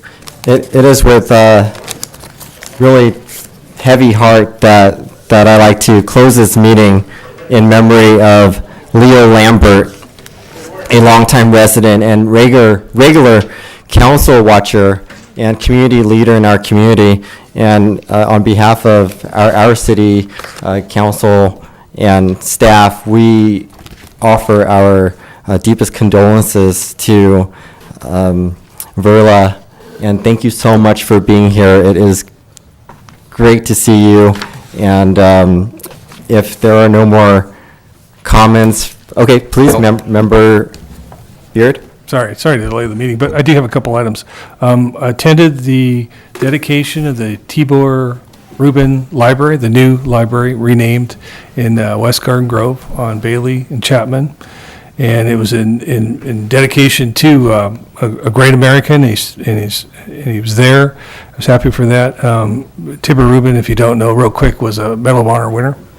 And he lives in West Garden Grove and close by to there. And he's a remarkable person. I met a lot of important people in my time, a lot of smart people, but this is a truly great man. What he accomplished, survived the Holocaust prison, the Chinese prison camp in the Korean War. He helped, his humanitarian efforts saved, I think they mentioned up to 40 lives, and the military action he took to maintain a position. Just a remarkable person. I think we couldn't have named a library after a better person, a better resident. So I was so pleased to be there. It was an excellent ceremony, great speech, Mayor. And I really want to point out, when we have these events, certain people don't get the recognition I think they deserve. Community Services always does a great job. Public Works setting up, staff, and it's always good. But, I have to give kudos to Maria Stipe, our Deputy City Manager, for all her efforts leading up to the dedication of the library. She worked behind the scenes and with the Rubin family and the library district. It's not an easy job, do you think, to rename a building? There's a lot to it. The sculptor, if you haven't seen it, it's a beautiful sculpture of of Tibor Rubin, and it just generally made the whole event a success. I just want to bring to light to how much work and that she does behind the scenes. We all know that, but I like to make public notice of her work on that. It was very successful, very well done. So I want to thank her for that. Second item I wanted to talk about was a request. We're going to have an upcoming study session on the Poseidon desalination project, and I was hoping that we could include some information or other activities as citizens we can do because of the great drought. Include that, measures we can take, what we can promote as a city, what we're doing as a city, just to let people know that we are taking action, or have for some time. So just to get the information out, I think it's worthwhile. So I would like to include that in the study session. I don't know if it takes a motion, but when we have that, let's add to it. Not just one project, but what we can do or what we are doing as a city. I think it'd be very helpful, very beneficial, very information. It's good information. So I'd like to add that too, if it's okay with the council and the mayor. Absolutely. Yeah. That's it. Thank you. Thank you. I have one item. Madam Secretary, could you show that flyer on the screen for me? Is there a flyer on the screen still? I just fall asleep as well. It's not working. Is it not working? It's okay. I just have to push a couple buttons. Okay. So we don't have the flyer to show? We do, it's up. Okay. It's in front of you. Well, I would like to invite the public to a very, very good movie by Hollywood. It will be showing at the Regency Theaters on Westminster near Golden West. And the movie title is Ride the Thunder. It's about the story of a U.S. Marine colonel and a Vietnamese, Marine colonel. The two of them was trying to defend a city far north of South Vietnam against the communist, militaries. And they are about 800 soldiers up and against about 20,000 North Vietnamese soldiers with T-54 tank from Russia. And a very, very good movie. It is being made by Costner Film, and the producer is John Costner, and it's based on the book by Richard Botkins. Richard Botkins came to Vietnam after 1975. He made 7 or 8 trips to Vietnam to try to verify the fact before he wrote the story, wrote the books. And when Mr. Costa, read the book, he understand and he vowed to make movies such as this. And he hoped that we will come and see the movie. If there is no people coming, he will continue to make more movies. That's what he promised, that his life will be dedicated. Not too fast, Mayor. I know it's late, but not too fast. He made his passion that before he died, from now until the day he died, he dedicated to telling the true story about how courageous the U.S. Veterans and the Vietnamese veterans have fought the war. And I hope you would join us to see the movie. Mr. Mayor, I just wanted to take a moment to say, Viola, my thoughts are with you, our condolences. I'm a better man today for having had the chance to meet Leo, and thank you for his service for all these years to our nation and to our community. On behalf of Jonathan and our family, thank you to everyone for your well wishes, and to our wonderful city clerk, Miss Kathy Baylor, for your wonderful gift. And he's looking forward to coming out and about to meet the community here before long. So that's all I have. Thank you. With that, we'll adjourn.